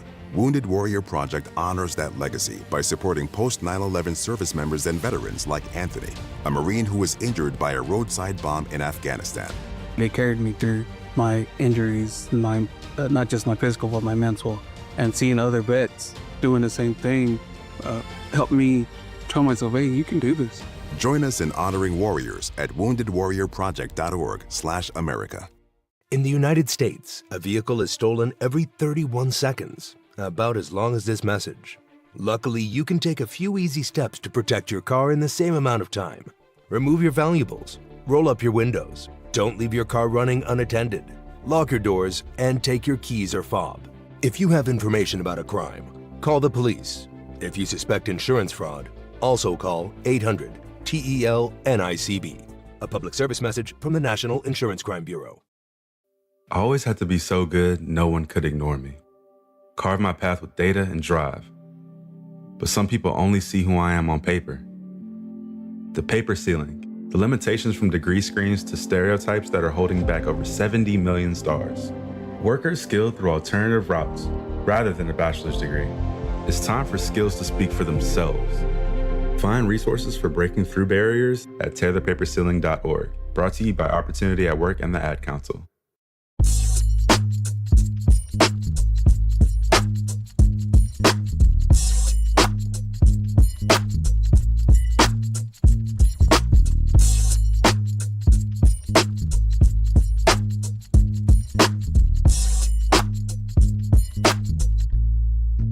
I've been patiently waiting for this moment in time. Now that we're doing more than laying, I won't lie, I'm enjoying this ride. I found my voice with this album with Khadijah. Are you serious? I found it, bro. Like I was surprised that you came from behind the guitar and started singing, but dog, listen. See, for me, Khadijah. Tell me about finding your voice. Go ahead. Khadijah helped me find my voice, and it was so crazy because Alex, my brother and best friend, was like, "Bro, this is our D'Angelo voodoo. Whoa, this is our this is Milwaukee's D'Angelo's voodoo. Like, yeah, this is one of the most quintessential albums. Like, this is one of the dopest albums that you ever dropped." I had to tap into who I naturally was. Mm-hmm. At the end of the day, you've heard me when I clown around when I sing. Yeah. Right? When I I do all of that. And so I just took that and organically created music that catered to the way that I've sing and act. So like you don't even know if I'm being serious when I'm singing. Right. Because I told you one of my greatest ad libs right now that I stick. I'll be like, yeah. I'll be like, people will say something, you all right? Yeah, I'm all right. Yeah. And that's what it was. And that's how I found my voice. I'm like, oh, wait a minute. Like I'm a church boy at heart. I grew up in church. Yeah. My grandfather was a pastor. I used to listen to him squall. So that was just easy. It was a no-brainer to do. So Khadijah was birthed from that. And then I think one of the biggest things with Khadijah, and I knew I had hit something because I was in South Africa with Jill Scott, and I was with the homies, and I was like, yo, can I press play? Because I had like a few songs that I was starting on. And they was like, yeah. And the song Right There, Baby. Jill walked in. She was like, what is this? Who is this? I said, that's me. She's like, that's how you talk to a B. What? She said, when you said right there, she said, that's how you talk to a female. That's how you talk to a John. Ooh. I said, okay, I know I got something. I'm on to something. and when them Philly people say John, that's it. That's it. That's it. That's done. She was like, who is this? I was like, that's it. So not everything from Khadijah on up has just been organically me. Gold medallion, that's all me. Like that's organically me. Mouthpiece that drops next month, that's organically me. Your infectious smile, your infectious benevolence and humility it shines through. When did you, within all of that, when did you start worrying about yourself? You know how people say you gotta, you can't necessarily worry about everybody else. You got to worry about, what's going on. You got to put your mask on before you start saving everybody.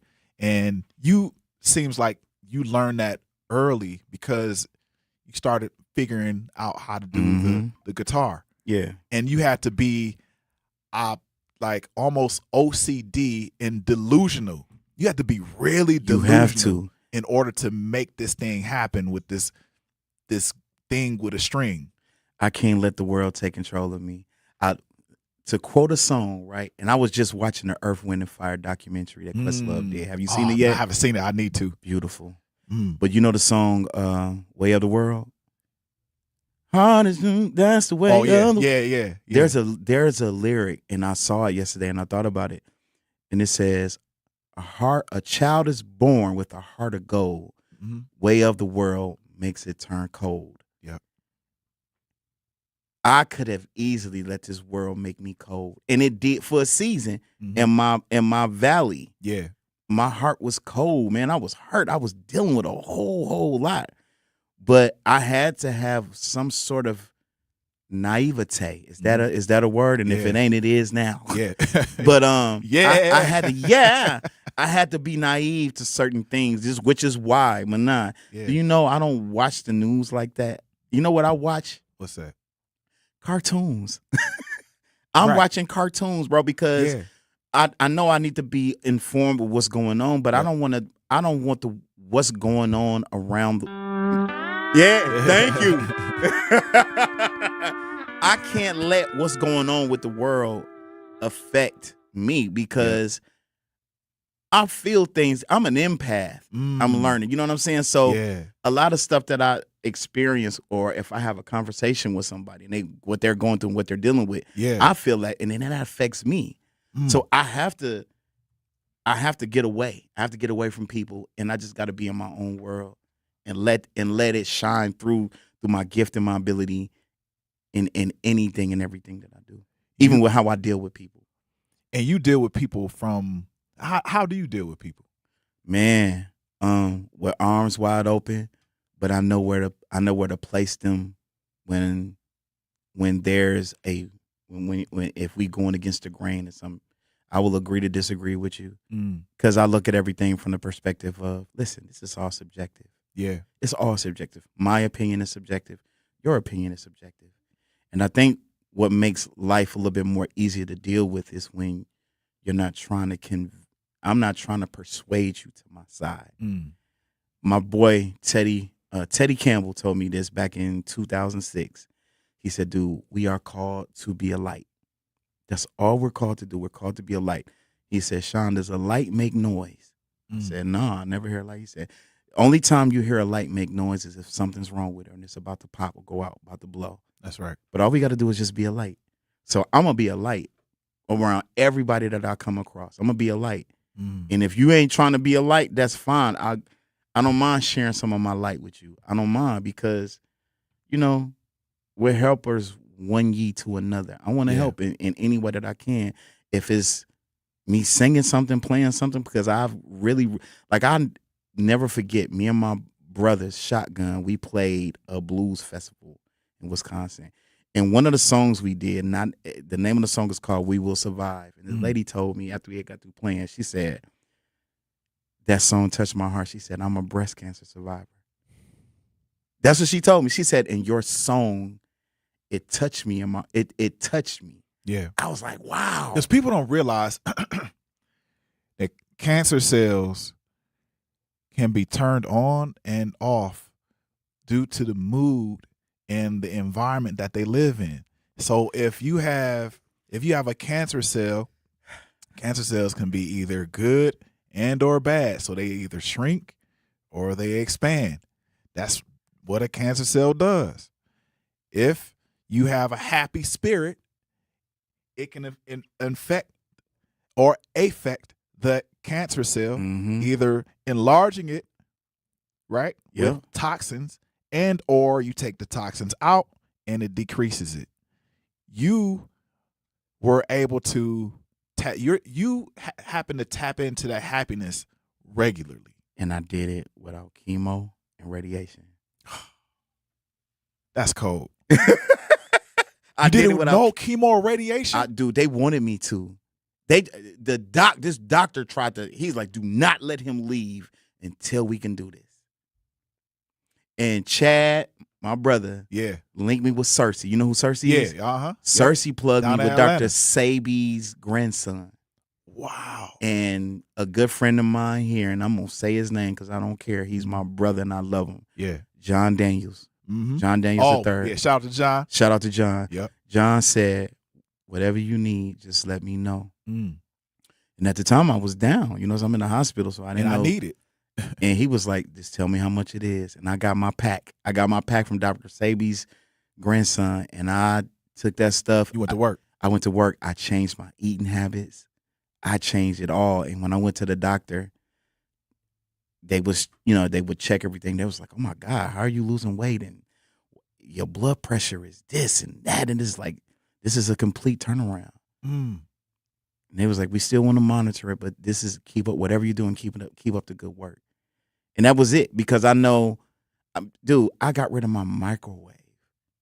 I threw my microwave in the garbage. I said, I don't want nothing that's going to kill me. And I know the food here in the United States, they trying to kill us. Yeah. Man, listen. That stuff is outlawed overseas where I'll be at. You already know.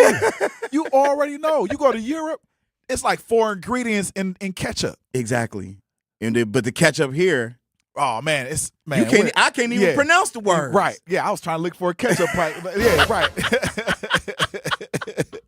Maltodextrin. Yeah. Sucralose. Glucose. All that. I'm like, come on, man. So from that pack to just watching how I ate and then just making sure, because, at the time, man, before the cancer had happened, I went through a divorce, grieving a person that still walks the earth, somebody that I thought I was finna spend the rest of my life with. Oh. And to lose that, you know what I'm saying? Like that messed with me. I was depressed. I was suicidal. That was my valley. That was my valley. I was dealing. So I was dealing with stress after stress after stress after stress. And I had to somehow maintain. Thank you, man. I had to somehow maintain a positive spirit. And I did the best that I could. I really did. But, I guess it was my season to go through what I was going through. And I had to allow, my therapist told me, she says, Sean, this is a season in your life where you're going to have to sit in this. Yeah. You're going to have to sit in it. And it scared me. It spooked me because I didn't understand what that meant. I didn't, but the more the more I dealt with myself, Mm-hmm. my grandfather used to say this. He said, every time you point a finger at somebody, you got 3 pointing at you and one thumb to the sky. So it's really between you and God. You figure it out. Yep. So now I'm taking a long, hard look at myself in the mirror. And I'm always able to check myself. Always, to this day now. I learned something going through things that we have gone through in our short lives, but long, lives. And I see a pattern, especially in this day and age, where people have gone through. I know so many people, and not just like a handful. I'm talking about a couple handfuls, have gone through divorce, cancer, lowest of the low, hit the rock bottom, nothing. And then like they just start climbing up. Mike Tyson said something, and we're going to take a break after this. Mike Tyson said on one of his podcasts, he said, we already know Mike Tyson was at the top. He had lots of money. He still got money coming in. But he was saying that when he was, after that, he was down at the bottom and was going to the top. He said sometimes he would sabotage himself because he liked to climb up. And so what he was saying, here's the crazy part, was like, as he was climbing up, he liked that feeling of, man, I'm almost at the top. And all I got to do is do these 2 things and I'm making it to the top. What I've learned in this so far in this interview is that you're like right there. And I feel it. And you feel it. It's one of the greatest. Being at the top, we know how it feels. You had the money in the world. You had, this over here, the family, all that. You had all that. But it being broke down and coming back to the top and being almost right there, and you actually see where you want to be, like you're designing that. You have already designed the top, and you're like there. But we're gonna discuss the top in a minute. Yes, sir. Let's get it. Let's get it. I'm here. Stay tuned. We got Sean Hinton on the Grapevine in the Truth Radio Station Studios 101.7. Stay tuned. Yes. Live the high life this summer and enjoy every moment with the champagne of beers. Miller High Life. If you've got the time, they've got the beer. Celebrate responsibly. 2026 Miller Brewing Company, Milwaukee, Wisconsin.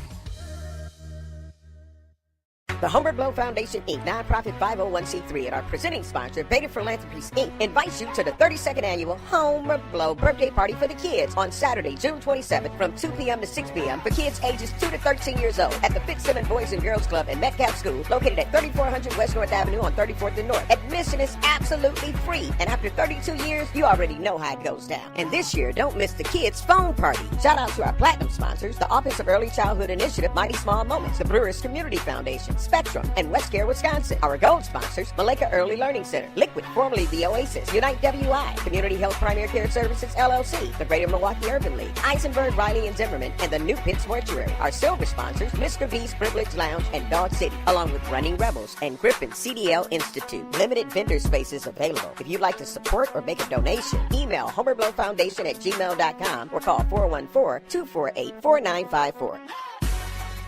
I'm Chris Jakovic. I served in the United States Air Force and I deployed 3 times. So in 2017, I was serving as an Air Force First Sergeant. Our motto in that role is my job is people, everyone is my business. But unfortunately in that year, I would lose my own brother, Lance Corporal Adam Jakovic, to suicide.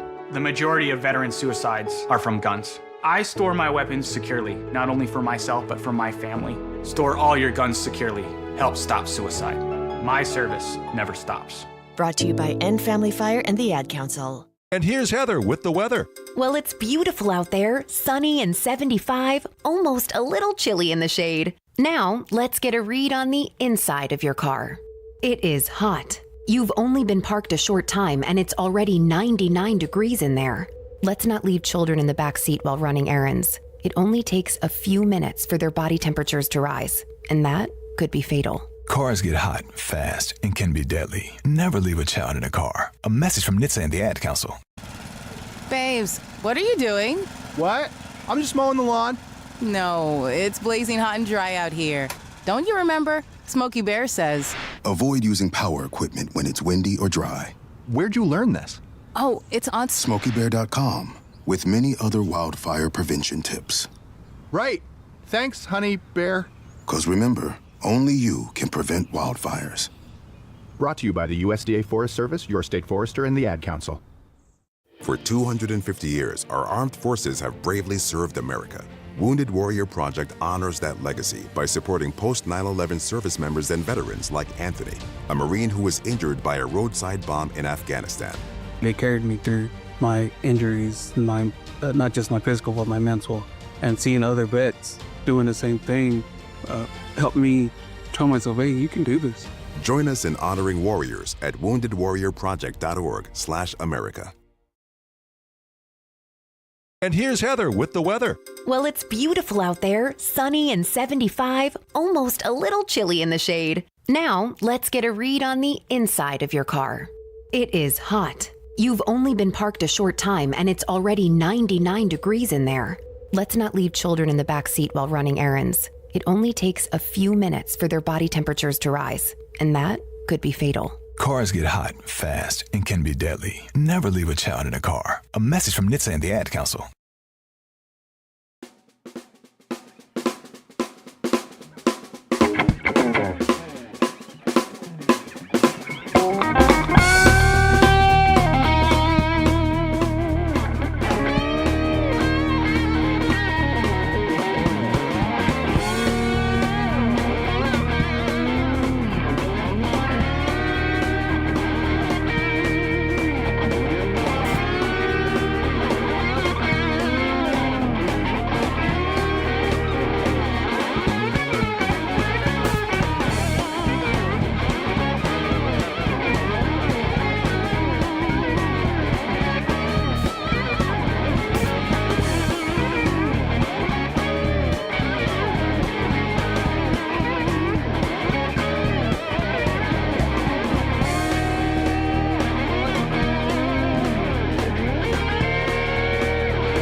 Awesome. Thank you, guys. And one more time. Y'all don't realize that Sean got me in here.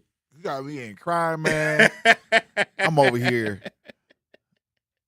Man, I don't even know where we was at. It's a whole mess over here. He had me I'm at a loss for words at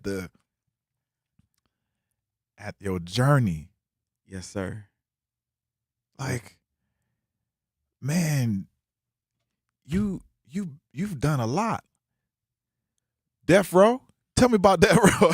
Let's please. I want to talk about Death Row because I put it out in the universe. Y'all don't know. I put it out in the atmosphere. And here's the thing. So one of my homeboys, his name is Charlie Burrell, one of the many dopest guitarists and artists out of California. Like, I met Charlie. He was in a 50 Grand band that played with 50 Cent and played with Tweet, that played with all of them. So Charlie is one of my favorite guitar players, but he's an artist as well. And I've been following his career ever since he picked up the mic and started singing, because he always knew how to sing. But he's one of the artists on Death Row. So I'm like, yo, this is going to happen. And everybody that knows me and knows my music now, everybody's like, yo, Sean, you fit the aesthetic of Death Row. Because you got to think their roster is October London. Yep. The new artist, her name is Jane Hancock. Look her up. Hey. Jane Hancock. Zach, we got a picture of Jane Hancock. She is an amazing singer. Amazing. So it's October London, is Jane Hancock, it's Charlie Burrell. I just found out Dave Hollister is signed to Death Row. What? Yeah. Oh. I said, so listen. So I had been just kind of inquiring about it. I've been talking to Jane Hancock on Instagram. Like, me and her just kind of been going back and forth. I've been sending her my mail. Like, I just want you to listen to it. Just let me know what you think about the music. She's like, Sean, she said, this is magical, man. Like, this music is amazing. She's like, I can't make no promises. I said, I'm not looking for you to make promises. I just want you to hear it. I'm planting seeds. Yeah. Seeds are being planted. And then I made that post. And a couple of homies called me. One homie hit me on, they both DM'd me on Facebook Messenger. And one guy said, I know a homie that runs Death Row, but he consults for Death Row. Yeah. I got a meeting with him Tuesday when I get to Vegas. What? And then my homeboy, his name is Corte Ellis. That's my dog. It's Missy Elliott's cousin. Me and him did Jill Scott together. He was like, I got Snoop's email. He sent me the email that night. Man, listen, I sat at my computer and tried to. I took my time. I wanted to formulate the email and make sure that I led with my best 4 records. I started the email like, "Hey, Unc, what's good? It's your nephew, right? Right?" And just tell him like, man, I feel like I am the next artist for Death Row.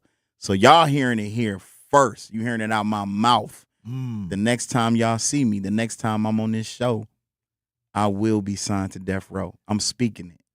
Listen, because Snoop gonna hear this. Snoop, you gotta hear Sean Hinton. Hey, this is if you been Snoop. Last time I saw you, you was at the Riverside Theater. I think your uncle came on stage. We was talking about Young, Wild, and Free. Yes, sir. You know, we still that. And Sean is still young, wild, and free. So young, wild, and you gotta free, have baby. him. You gotta have him on the label, man. I know it's gonna be fun. It's gonna be so dope because again, my music fits the aesthetic of what Snoop has shaped Death Row to be now. Like Charlie Burrell, listen to his album, man. It's funky. Yeah. It's real music. You know what I'm saying? Jane Hancock music.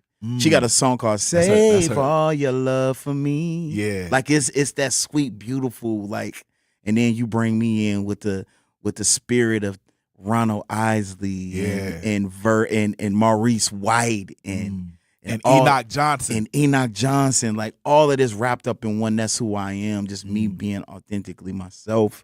Musically, it's real music. It's something that you can step and move to. And Death Row will be the label that pays me. Death Row is the label that pays me. You know what? And the crazy thing, I had a dream that I was signed to Death Row. Yo, manifestation. We were just talking about this yesterday with Mamouna Yusuf, Moo Fresh. And so she was like, I manifested myself in, I think 2019. She was talking about how she manifested herself on Jimmy Fallon. Yeah. And she got that track with AZ. Yes, sir. Come on. That manifestation. Manifestation is everything. The dream was I had posted. I said, I can finally say with authenticity that Death Row is the label that pays me. I had posted that in my dream. And then I woke up. I was like, yep, I'm finna be signed. Yeah. Oh yeah. Hey Snoop, if you listening, somebody call Snoop. Somebody call Snoop. Tell him to call in 833-212-1017.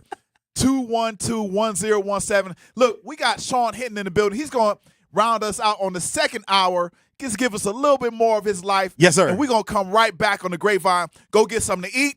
Go get something to drink. Come right back. We're going to pick some more grapes with the Sean Hinton. Yeah. Boom. Yes, sir. Join Cousins Club Rewards today. Grab your first sub and your next one could be free. After your first qualifying purchase, you'll earn a free sub and start collecting points for free food, exclusive deals, and even Cousins gear. Sign up today. It's fast and easier than ever on the Cousins Subs app. Earn points online, on the app, or in store. However you enjoy Cousins Subs, your rewards are right at your fingertips. Cousins Subs. We believe in better. Make your home and family safer by properly getting rid of nasty chemicals and fire hazards. MMSD's Home Hazmat program offers 3 drop-off centers that are open all year long. It's fast and easy. You don't even have to get out of your car. And it's free to visit a drop-off. Lithium-ion batteries, old gas, propane tanks, they take all of that and more. For a list of things you can and cannot bring, locations and hours, go to MMSD.com. Milwaukee County residents only. No businesses. When a warrior faces adversity, he fights through it. He finds a way. Freedom isn't free. Rolling strong. Belief. Believe you can, and you will. Wheelchairs for Warriors provides mobility solutions to veterans and first responders injured in the line of duty. Join the mission and visit wheelchairsforwarriors.org. Here's the deal. We gotta set ourselves up. See, retirement is the long game. We gotta make moves and make them early. Set up goals. Don't worry about a setback. Just save up and stack up to reach them. Let's put ourselves in the right position. Pre-game to greater things. Start building your retirement plan at thisispretirement.org. Brought to you by AARP and the Ad Council. For 75 years, the Muscular Dystrophy Association's voices have thundered through the halls of Congress. For 75 years, we've willed the impossible into existence. For 75 years, the MDA community has pushed the science, shifted the narrative, and established the field of neuromuscular medicine. And until that day when this is all a thing of the past, you couldn't stop us if you tried. Join us and celebrate 75 years of breakthroughs at MDA75.org.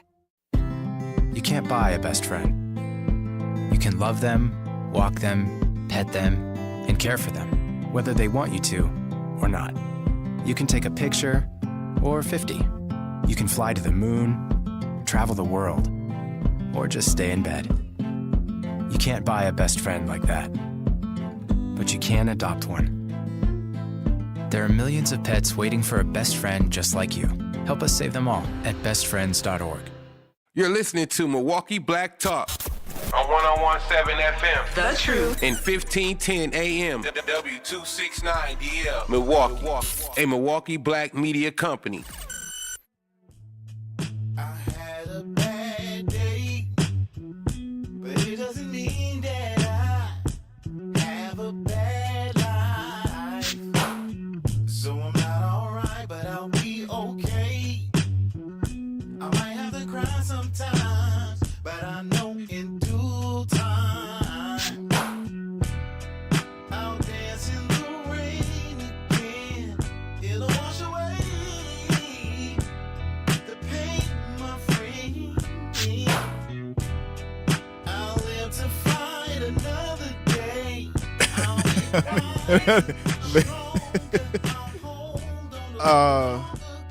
Yeah.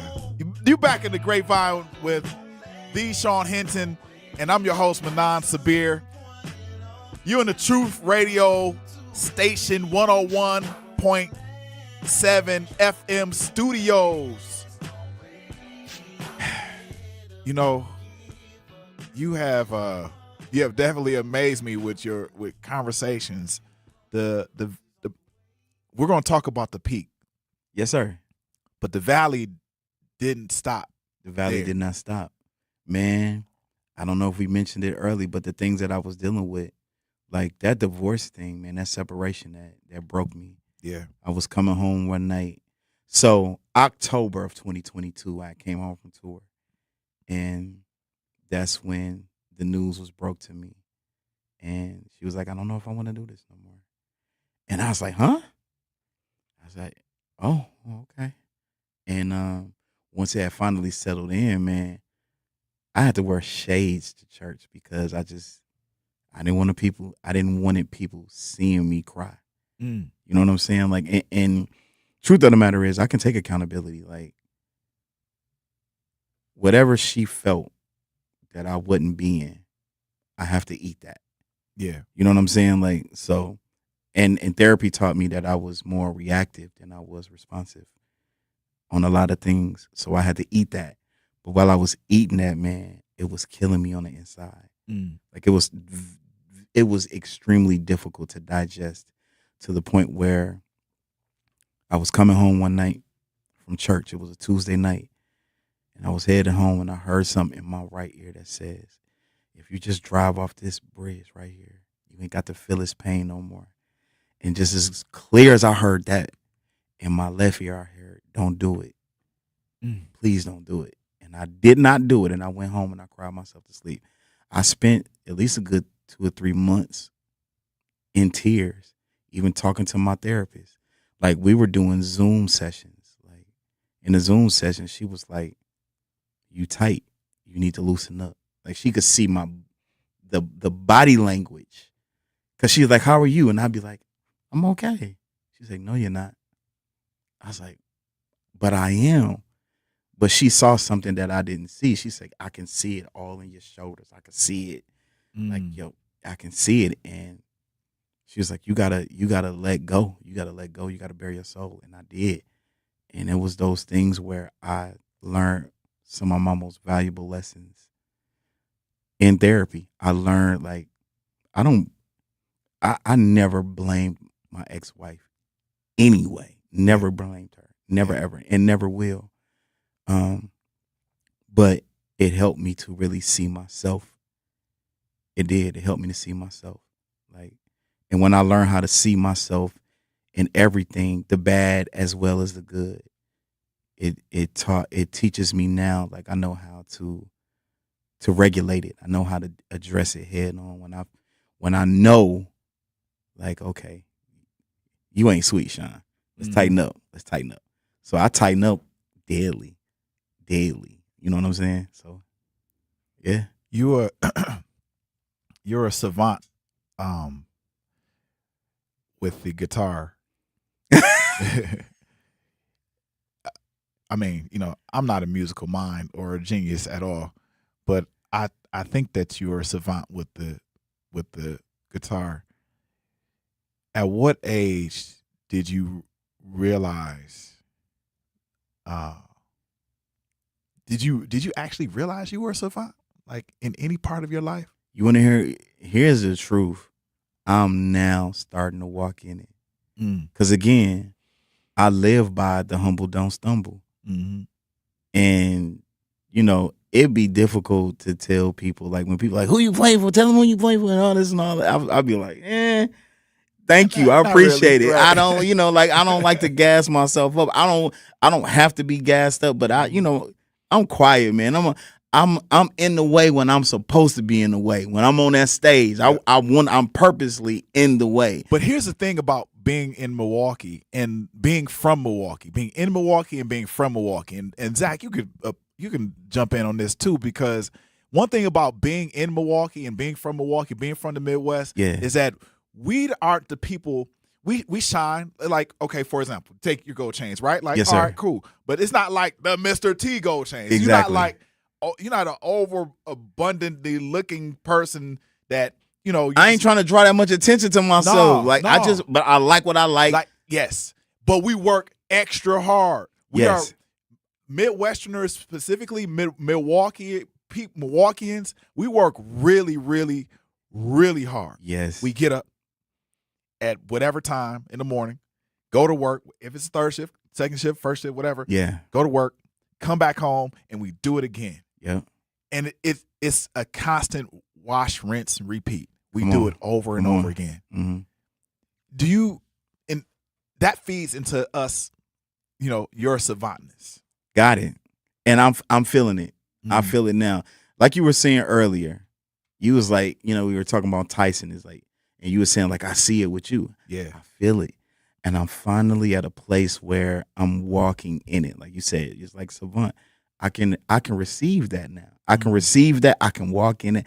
I can affirm myself in it. Like, yeah, like without sounding arrogant or cocky.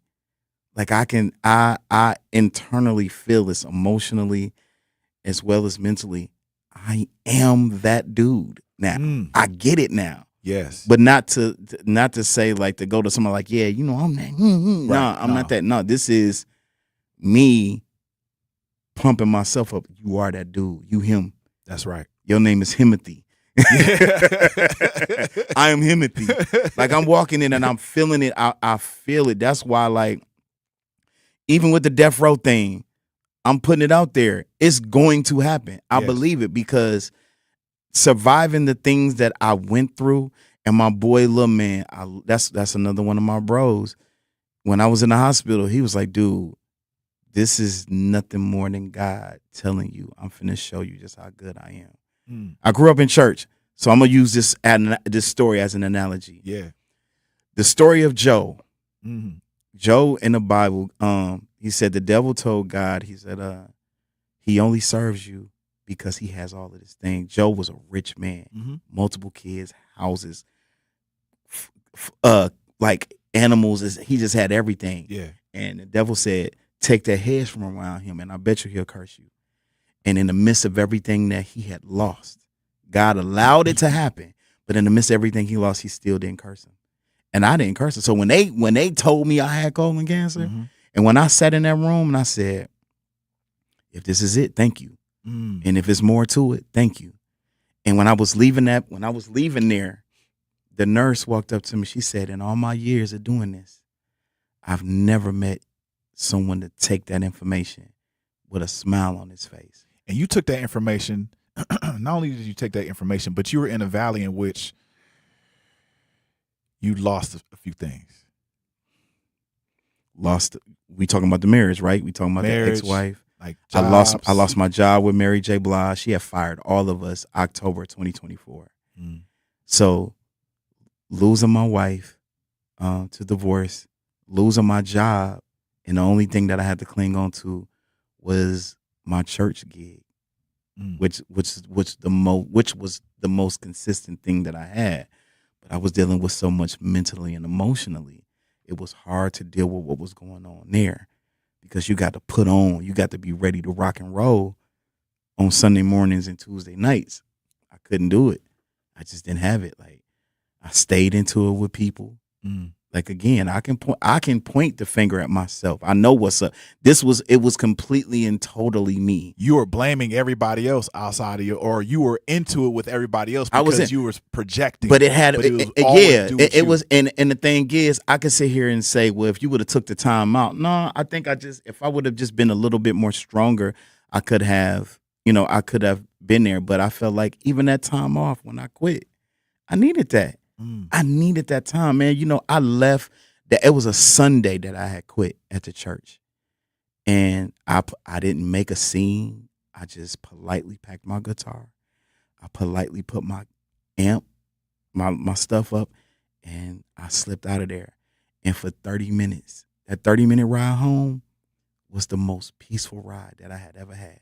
Whoa! It was the most peaceful ride that I had ever had. I needed it. It had nothing to do with it had nothing to do with the staff, it had nothing to do with the musicians there. It had everything to do with what I was dealing with.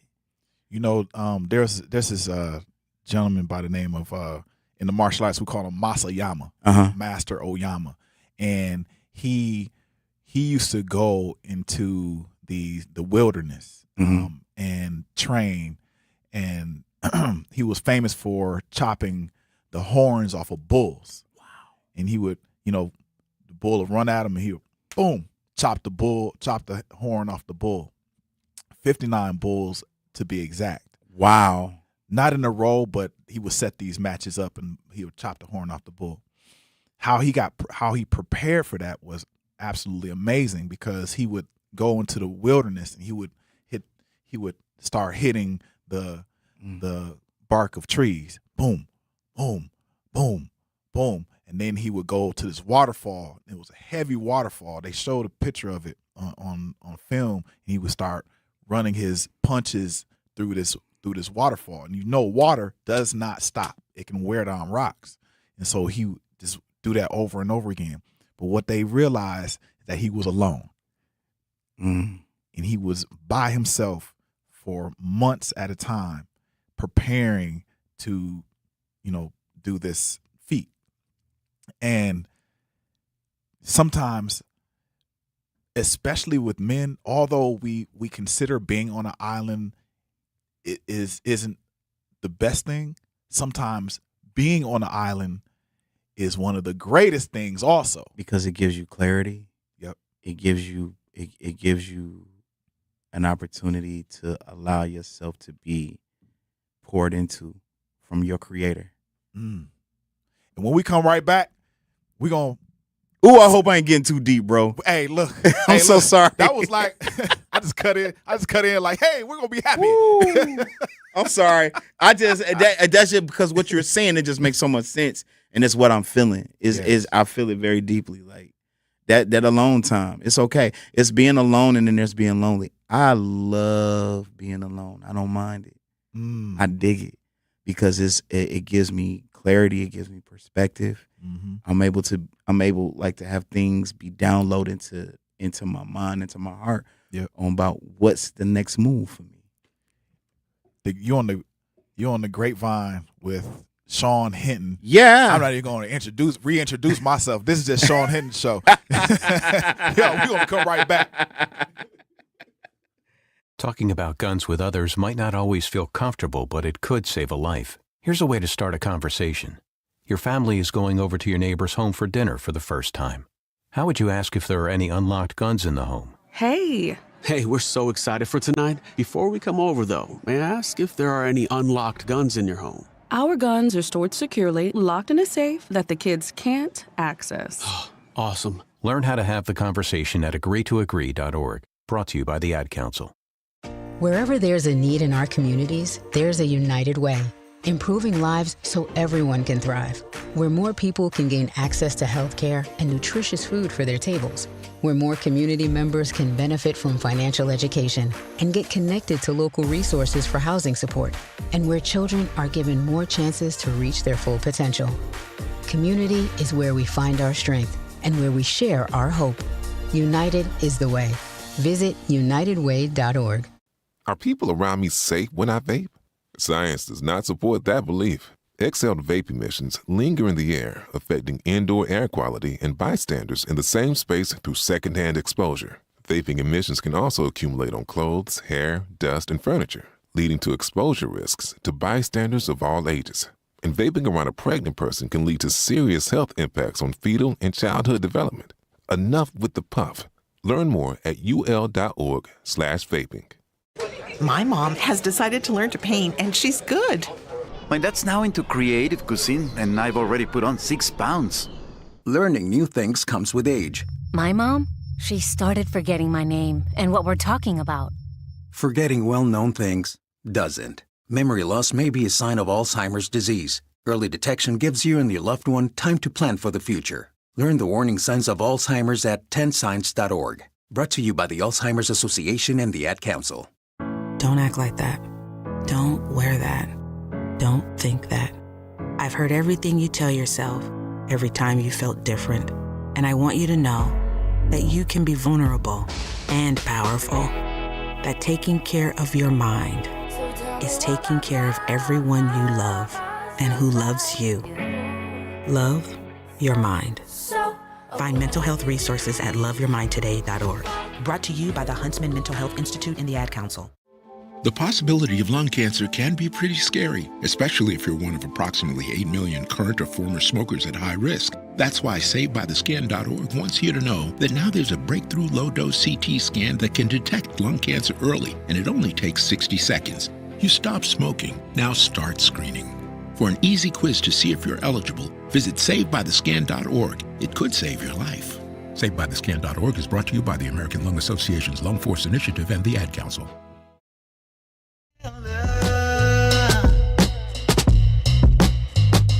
Honey, I can't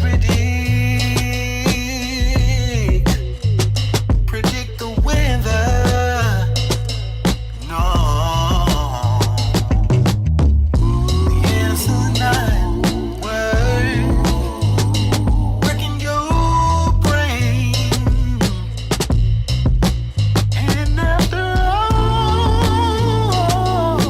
that worrying, one thing remains the same. We have to wait and see. We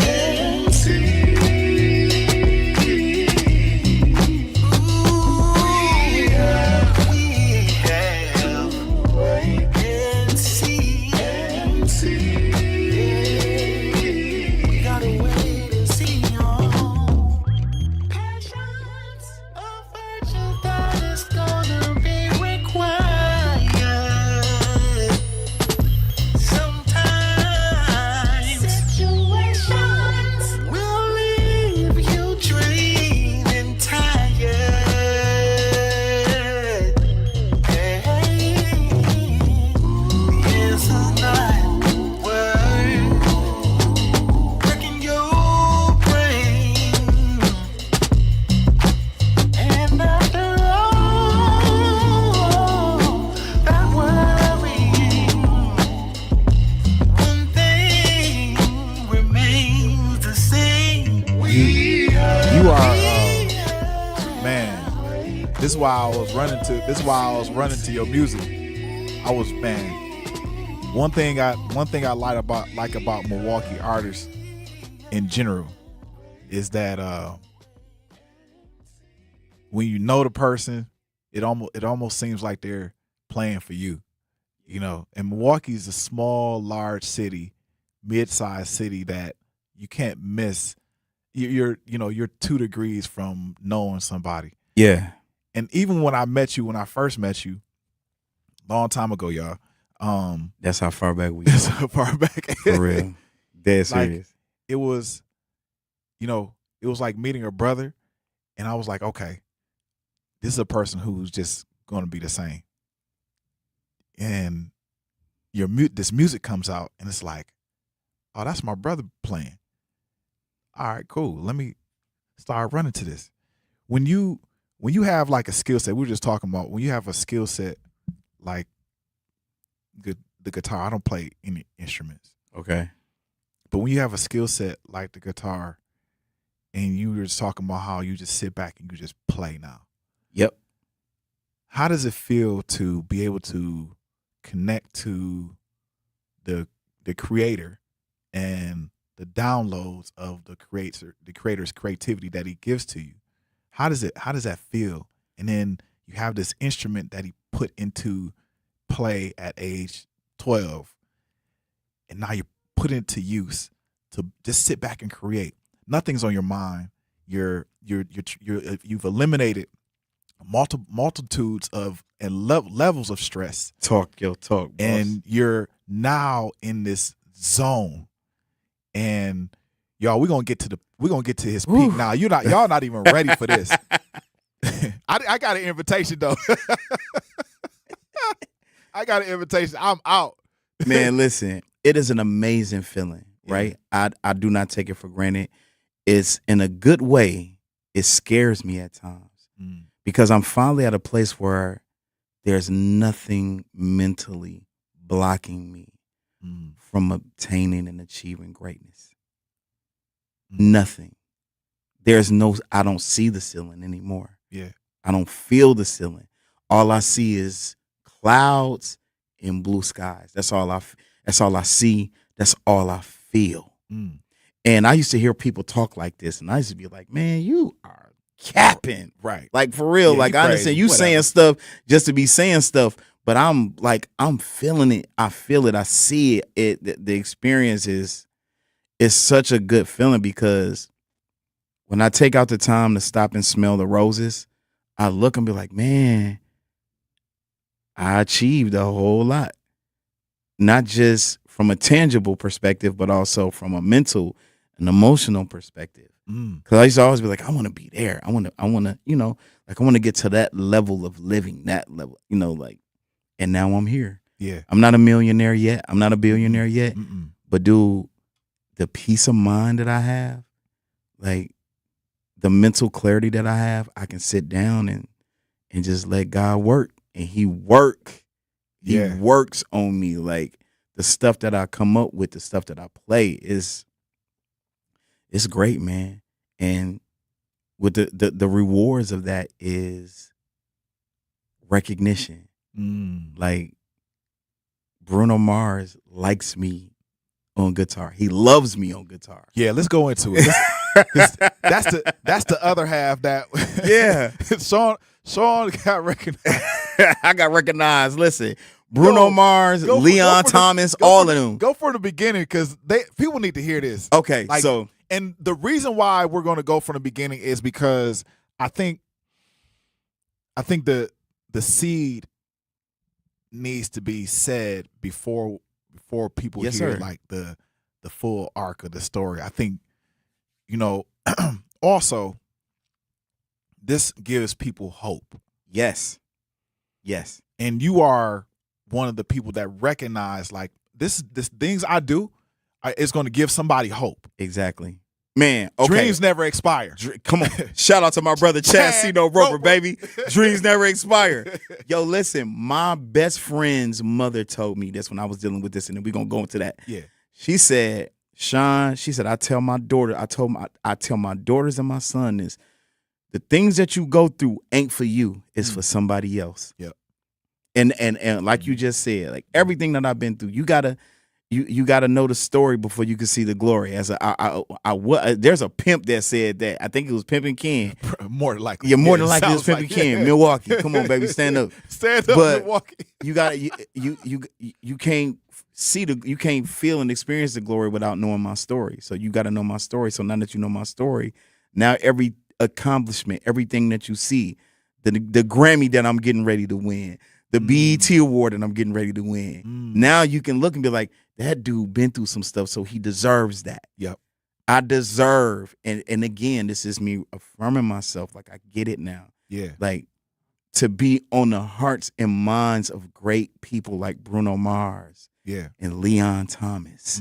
Like those dudes, like, or Philip Bailey from Earth, Wind and Fire, like who came to see us play in Vegas at Bruno Mars Club.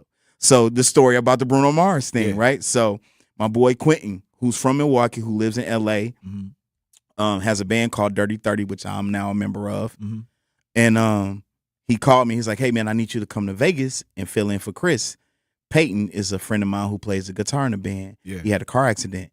So I go to Vegas and I play. I didn't know what was going on. I didn't know it was Bruno's club. Found out I had a cousin that was a drummer in the band.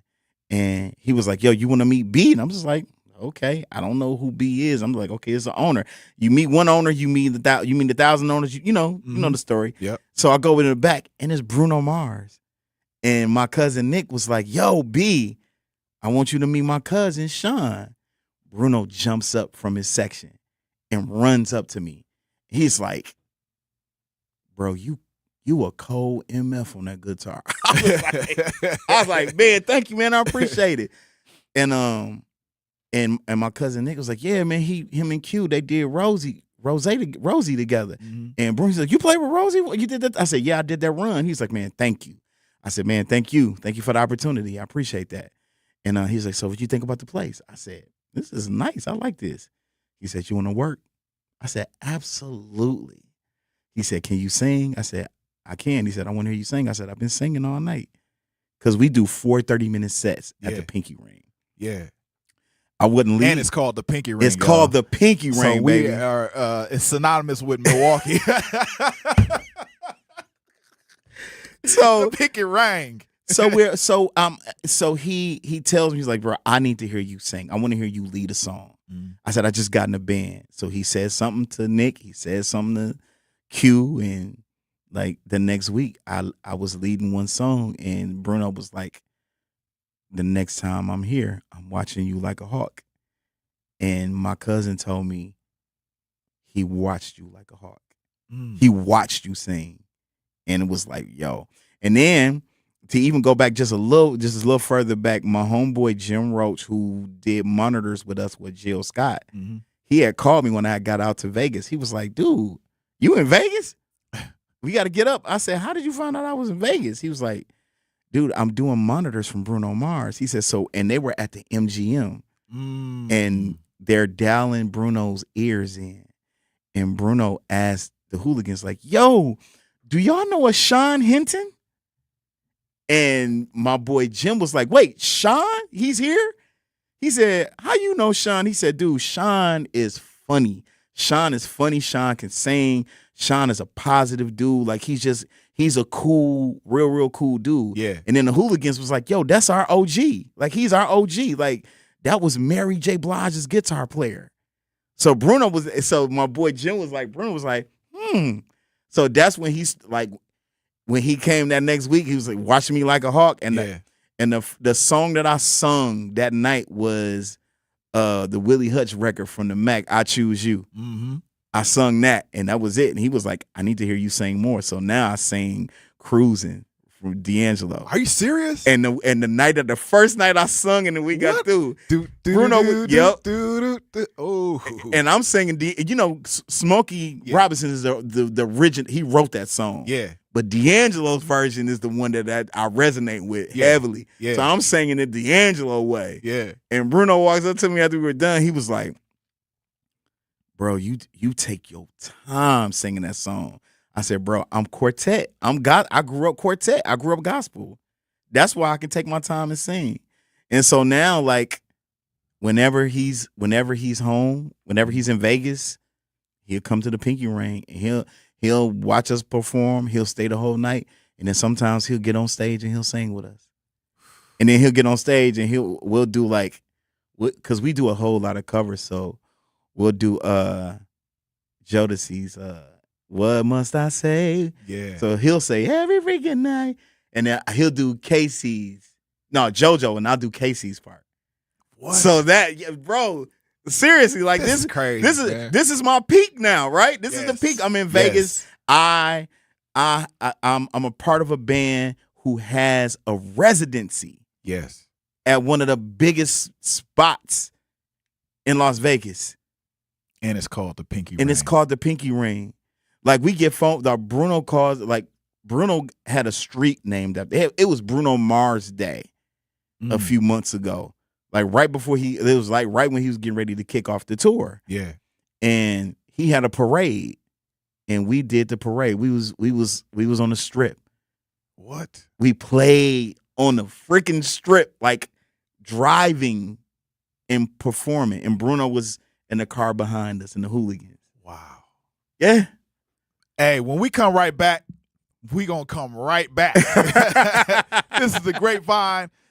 I'm your host, Manan Sabir, and we have the Sean Hinton in the building, legendary status. Yes, sir. Yeah. Don't let summer pass you by. Turn it all the way up at Summerfest. The music, the moments, the memories you'll replay all year long. Summerfest, presented by American Family Insurance. June 18th through July 4th. Get tickets now at summerfest.com. Life's better with Drive My Way from American Family Insurance, because we know it's more than just a car. It's your escape pod, your adventure mobile, your memory maker. And we help protect the dreams that drive you. Personalize what you pay for auto insurance, and you could save between 10 and 35%. American Family Insurance. Get a quote and find an agent at amfam.com. Products, pricing, and availability vary based on the way you purchase insurance and by state. Unsafe driving behaviors may increase your rate. American Family Mutual Insurance Company, SI, and its operating companies, 6000 American Parkway, Madison, Wisconsin.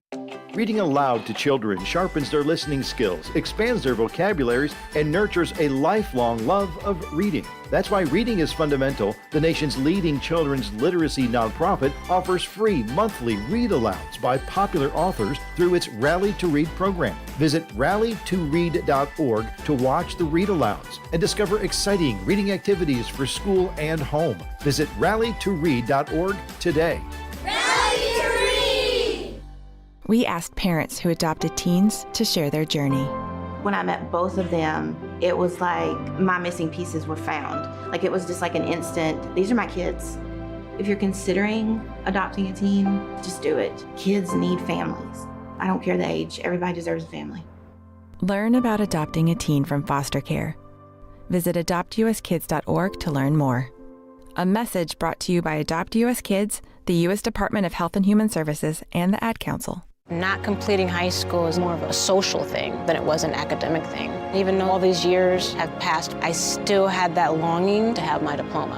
At age 30, Carissa finished her high school diploma. If you're even considering getting your high school diploma, you can do it. No one gets a diploma alone. If you're thinking of finishing your high school diploma, you have help. Find free adult education classes near you at finishyourdiploma.org. That's finishyourdiploma.org. Brought to you by the Dollar General Literacy Foundation and the Ad Council. This is the Bloomberg Black Business Beat. Big AI companies like Anthropic and OpenAI are making plans to start trading publicly, a major milestone for the emerging tech. But as the space continues to grow, so do the number of skeptics worried about its safety. This week, we focus on a conversation on Bloomberg with Sophia Noble. She's a prominent black scholar who spent time focusing on AI's impact on people from underrepresented communities.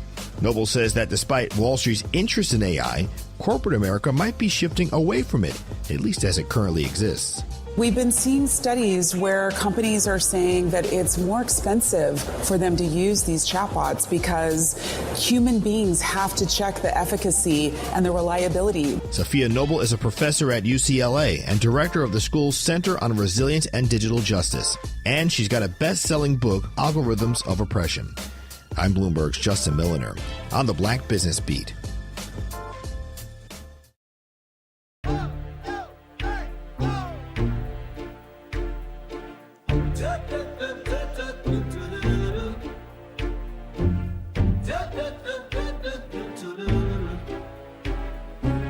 You stepped inside with a vibe I ain't never seen. Yes, you did. Ooh, so girl, if you talk like you walk, come and talk to me. But look here, it would break my heart, break my heart, break my heart if I find out you can't move. You better show me now, show me now, show me now. Cause when I take it to the floor, ooh, you gotta get down. You know what to do. Hey, what's that DJ? Hey, keep it on. Zach, you remix it? Yeah, but I don't know if I can keep it on. I don't want to get copyrighted. Yeah, got you. Yeah, this fire. This fire.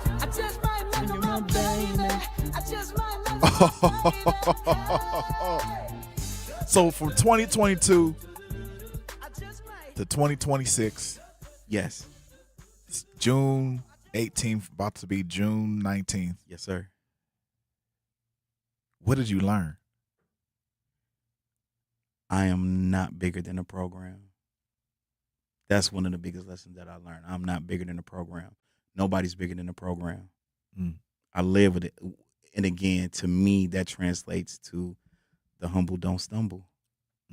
If you live your life in that sense, you know, a lot of people are like, no, I ain't trying to be humble. Like, I'm going to talk my, you know, like, I get it. Yeah. If that's what you do, that's what you do. But that's not the path that's carved out for me. You talking to Milwaukee artists right now, because I think Milwaukee artists are tuning in. This is definitely, people are definitely tuning in. And I want to know, in what you just said, what would you say to the Milwaukee artists, band and or hip hop, you know, because it's all music, musician, artist. What would you tell them? What would you tell them if they're in that valley, that real valley, like they working at Cousins, you know, but they got a hit. It's somewhere in there. It's somewhere in the bag. They just, you know. If you are afraid, find a way to be unafraid. If you're working hard, keep working. And I'll use the afraid thing is because I know for me personally, For a long time, man, I waited for permission. I don't wait. I know about that. I don't wait on permission no more. So to the artist, to the unsigned, to the underground artist, to the artist that's still in his basement or in her basement. Mm-hmm. Yo, go forth, go boldly, do it. Don't think about it. Don't think about the money right now. That's why you working a job. Mm-hmm. Don't think about the money right now. It takes time. Mm. Bread takes time to make. Chicken takes time to fry. Mm. You know what I'm saying? Like the pair of sneakers that you got on, it was a process to make that sneaker. It was a process to stitch up the jeans that you wear. It was a process to get the diamonds to shine because the gymnasts had to make sure they took it through the process. Allow yourself to go through the process. Don't get so caught up in social media. We're only seeing clips. We seeing that's people, crazy how we even call it though. Dog. We call it clips. We call it clips of somebody's life. And we expect because it's clips, they not showing the process that it took. Yeah. So don't get captivated in them getting out of the limo with the chain swinging. Mm-hmm. Stay in the gym. Shoot, your time is coming. Don't think about the time. Develop your love for the craft. Develop your love for your gift and your ability. Cultivate it. Like work that muscle out as much as humanly possible. I said earlier, I suffer from my craft. Mm-hmm. My mama whooped me because I wouldn't go to bed. I was disobedient technically, but I was so determined to be the best. Ooh, that sound like a Pokemon song. Yeah. I want to be the very best. See, he could have played that. But no, like, stay the course. Stay the course. If you're working at Cousins, yo, make your money and invest in yourself. Invest in yourself. And then I think the best advice that I could give. Now you have an opportunity to show the next generation the whole process. Yeah. Don't just show them highlight reels of the success. Show them the struggle. Show them you making sandwiches at Cousins. Yeah. Show them the moments where you're stressed. Show that, because the world needs to see it. The next Michael Jackson needs to see it. Yeah. The next Prince needs to see it. Yeah. The next Manan needs to see it. Yeah. The next Sean needs to see it. Do that. That's deep, man. You've been through the highs, the lows, and then the highs again. I want to ask you what's next, but I'm gonna save that question. Okay. Your kids, man, my crowning achievements. Your right? kids, they play a big role in this. Sean Jr., my son. That's my boy, man. He's doing so well. He's doing this thing. My daughters, Tracy and Taylor. Mm-hmm. My youngest, she'll be 18 next Friday. Sheesh. And then my middle, Tracy, like that girl is brilliant. That has a brilliant mind. All three of them have brilliant minds. Like, yeah. My youngest, she does not tolerate bullying. Mm-mm. You know what I'm saying? Like the way she stands up for people in school. And then Tracy she's just this big ball of energy, man. Like she play too much, just like me. She play too much, just like me. She the practical joker in the family. Like I have to get her sometime. I remember one time I called her. I was like, yo, where you at? Because she's supposed to pick me up from the airport. She's like, oh, Dad, I'm so sorry. I was like, come on, man. She's like, Dad, I'm out here. I said, I'm going to kick your tail when I see you. Like, yeah. But those are those three, man, my reasons, man. And they're adults practically. Yeah. Like my 18-year-old, she's filling out applications for employment now.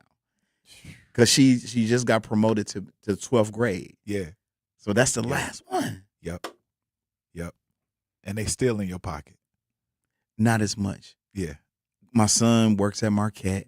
My Okay. daughter works at Pato. Yeah. So they good. They doing their thing. Wow. Good old, what's it called? The good old hardworking Midwestern kid. You understand me? Yeah. Exactly. We can go anywhere though.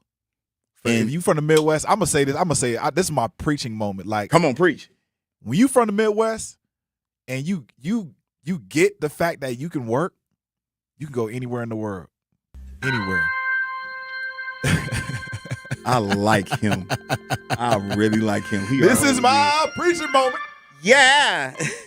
When you from the Midwest, said, and you go to London, good God, or you go to Africa, anywhere in Africa, or you go to Italy, yeah, Czechoslovakia, yes, sir, Ukraine, maybe not the Ukraine, maybe not Ukraine, but you know what I'm saying, yeah.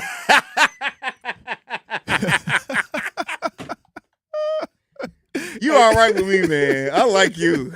We're going to take a break. We're going to come right back with Sean Hinton. Book of Revelation, chapter 7, verses 16 and 17. Yes, sir. Denied VA benefits or Social Security disability, hurt on the job or an auto accident? Tayback Law fights for people who deserve better. Veterans benefits, Social Security, personal injury, and workers' comp. They don't stop fighting until you get what you're owed. And you don't pay unless they win. Get Tayback for the payback. TaybackAttorneys.com. That's TABAK attorneys.com. The performing arts do more than entertain. They bring the community together. From live performances and arts education to free community events, UPath helps support the organizations that keep southeastern Wisconsin vibrant. But it only happens because of people like you. Every gift helps keep the arts accessible and inspiring for the entire community. Join thousands of supporters and give today at upaf.org. UPath. One gift, regional impact. Doctors Without Borders is delivering life-saving medical care where it's needed most in communities around the world. From bandaging war-wounded patients in Sudan to providing clean drinking water in Haiti, we're in more than 70 countries worldwide, bringing patients from sick to recovering, from emergency to aid, from crisis to care. This life-saving care is made possible by a global movement of supporters like you. Thank you.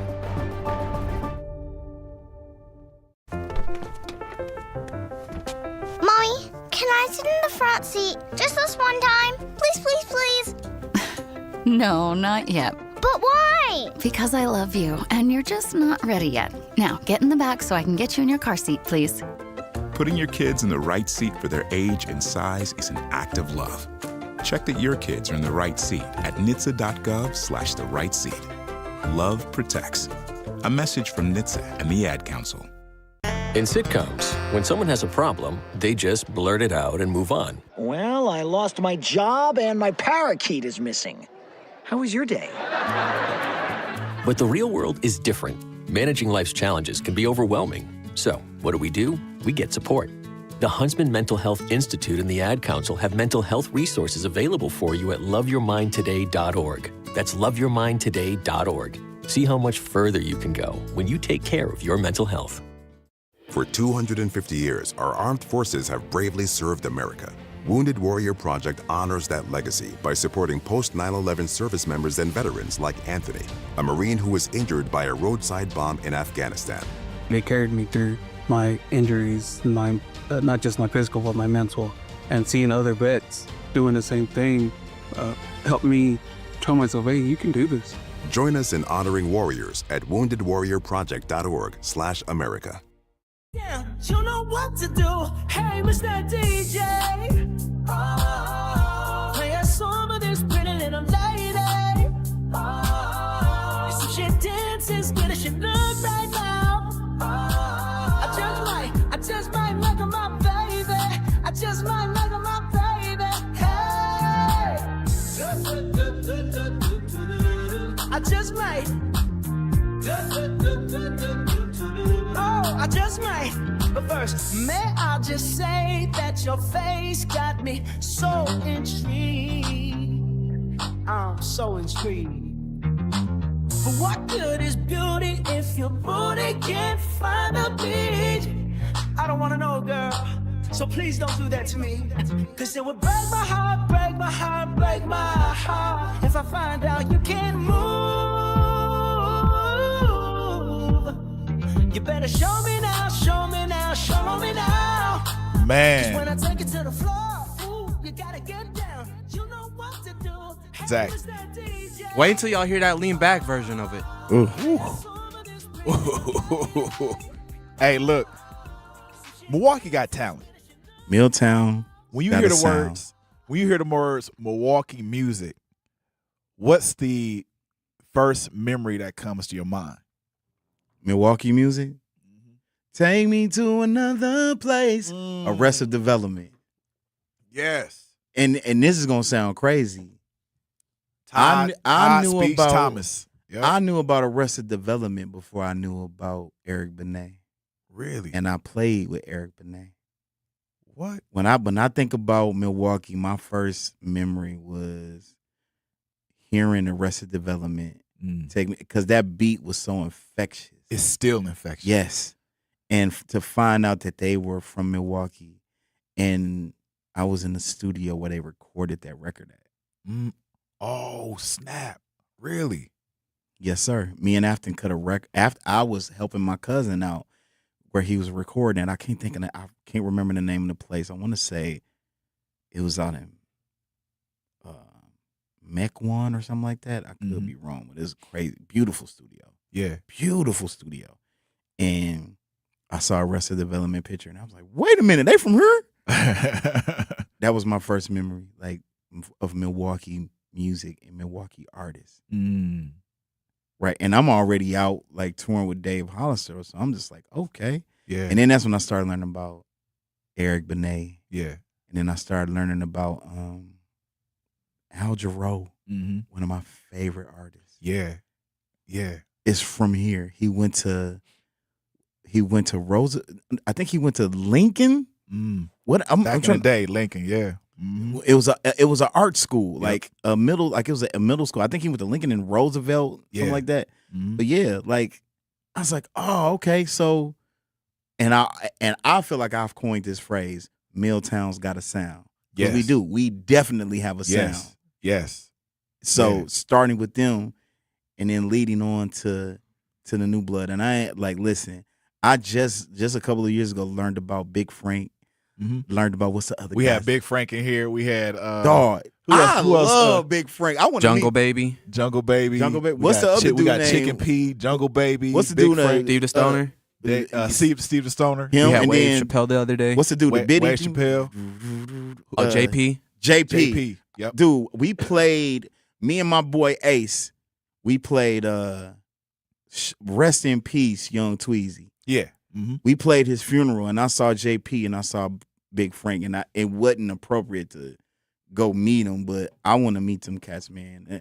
Like, but I love those artists, and then the unsung artists like Adi. Oh man, you feel me? Like Adi. I feel like Adi's time. Adi, call in. Is coming. Adi's time is coming. Like it's time, and I'll put it this. I'll tell it to you like this. The minute I'm able to, if I kick the door down before anybody else here, they're going to know about everybody. They're going to know about Adi. They're going to know about Brew City Soul. Yep.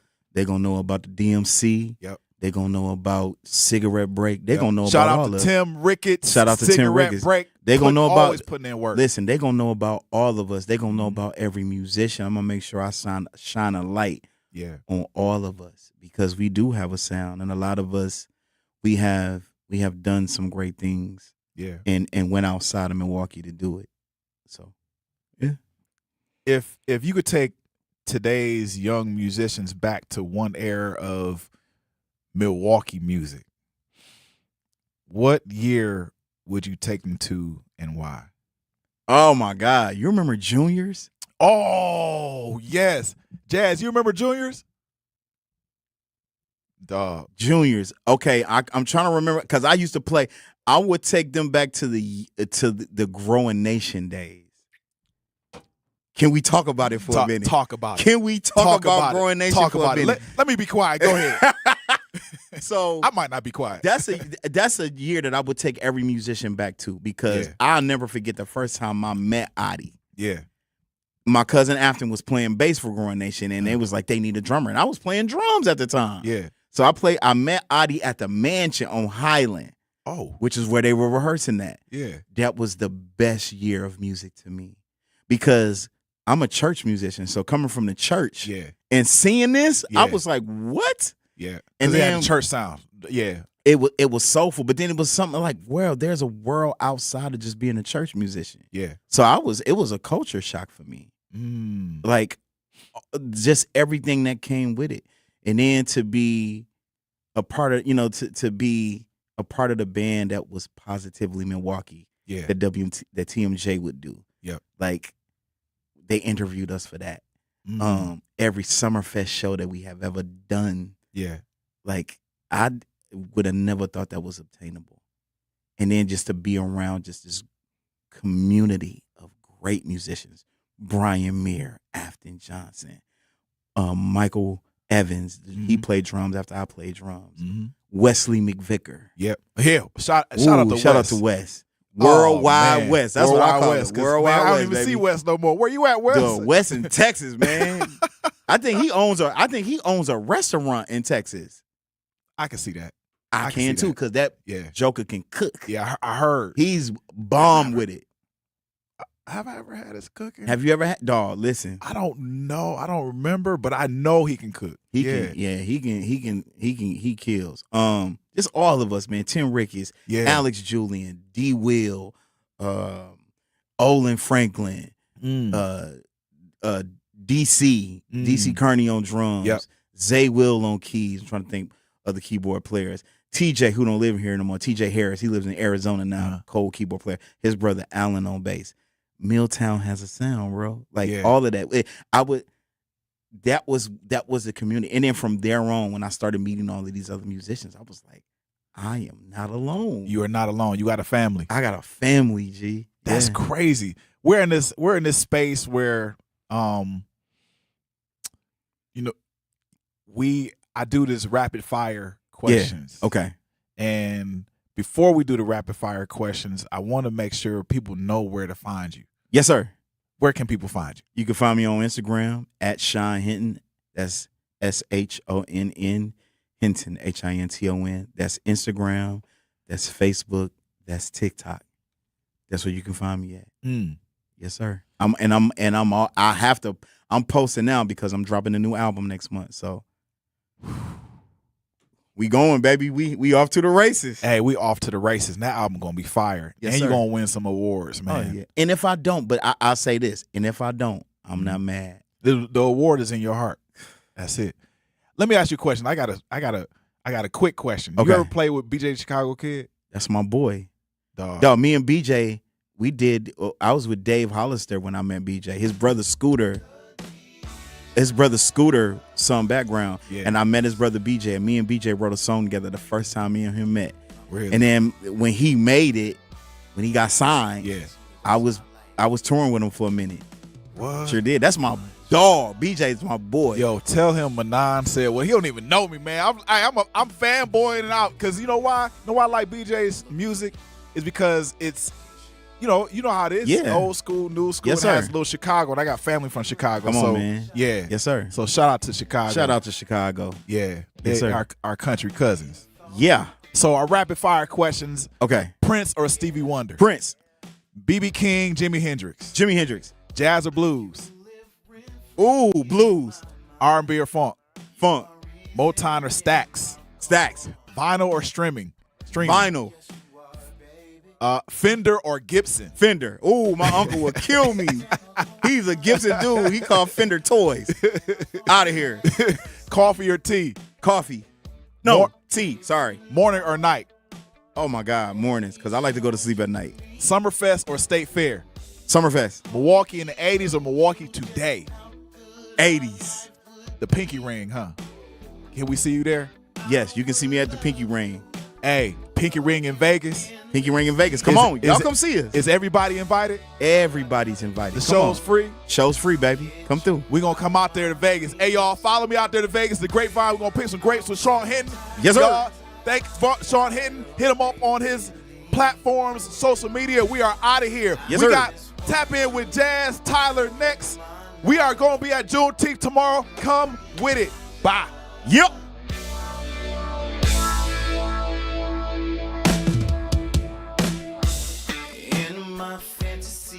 I walk on the shoulders of giants who have come before me.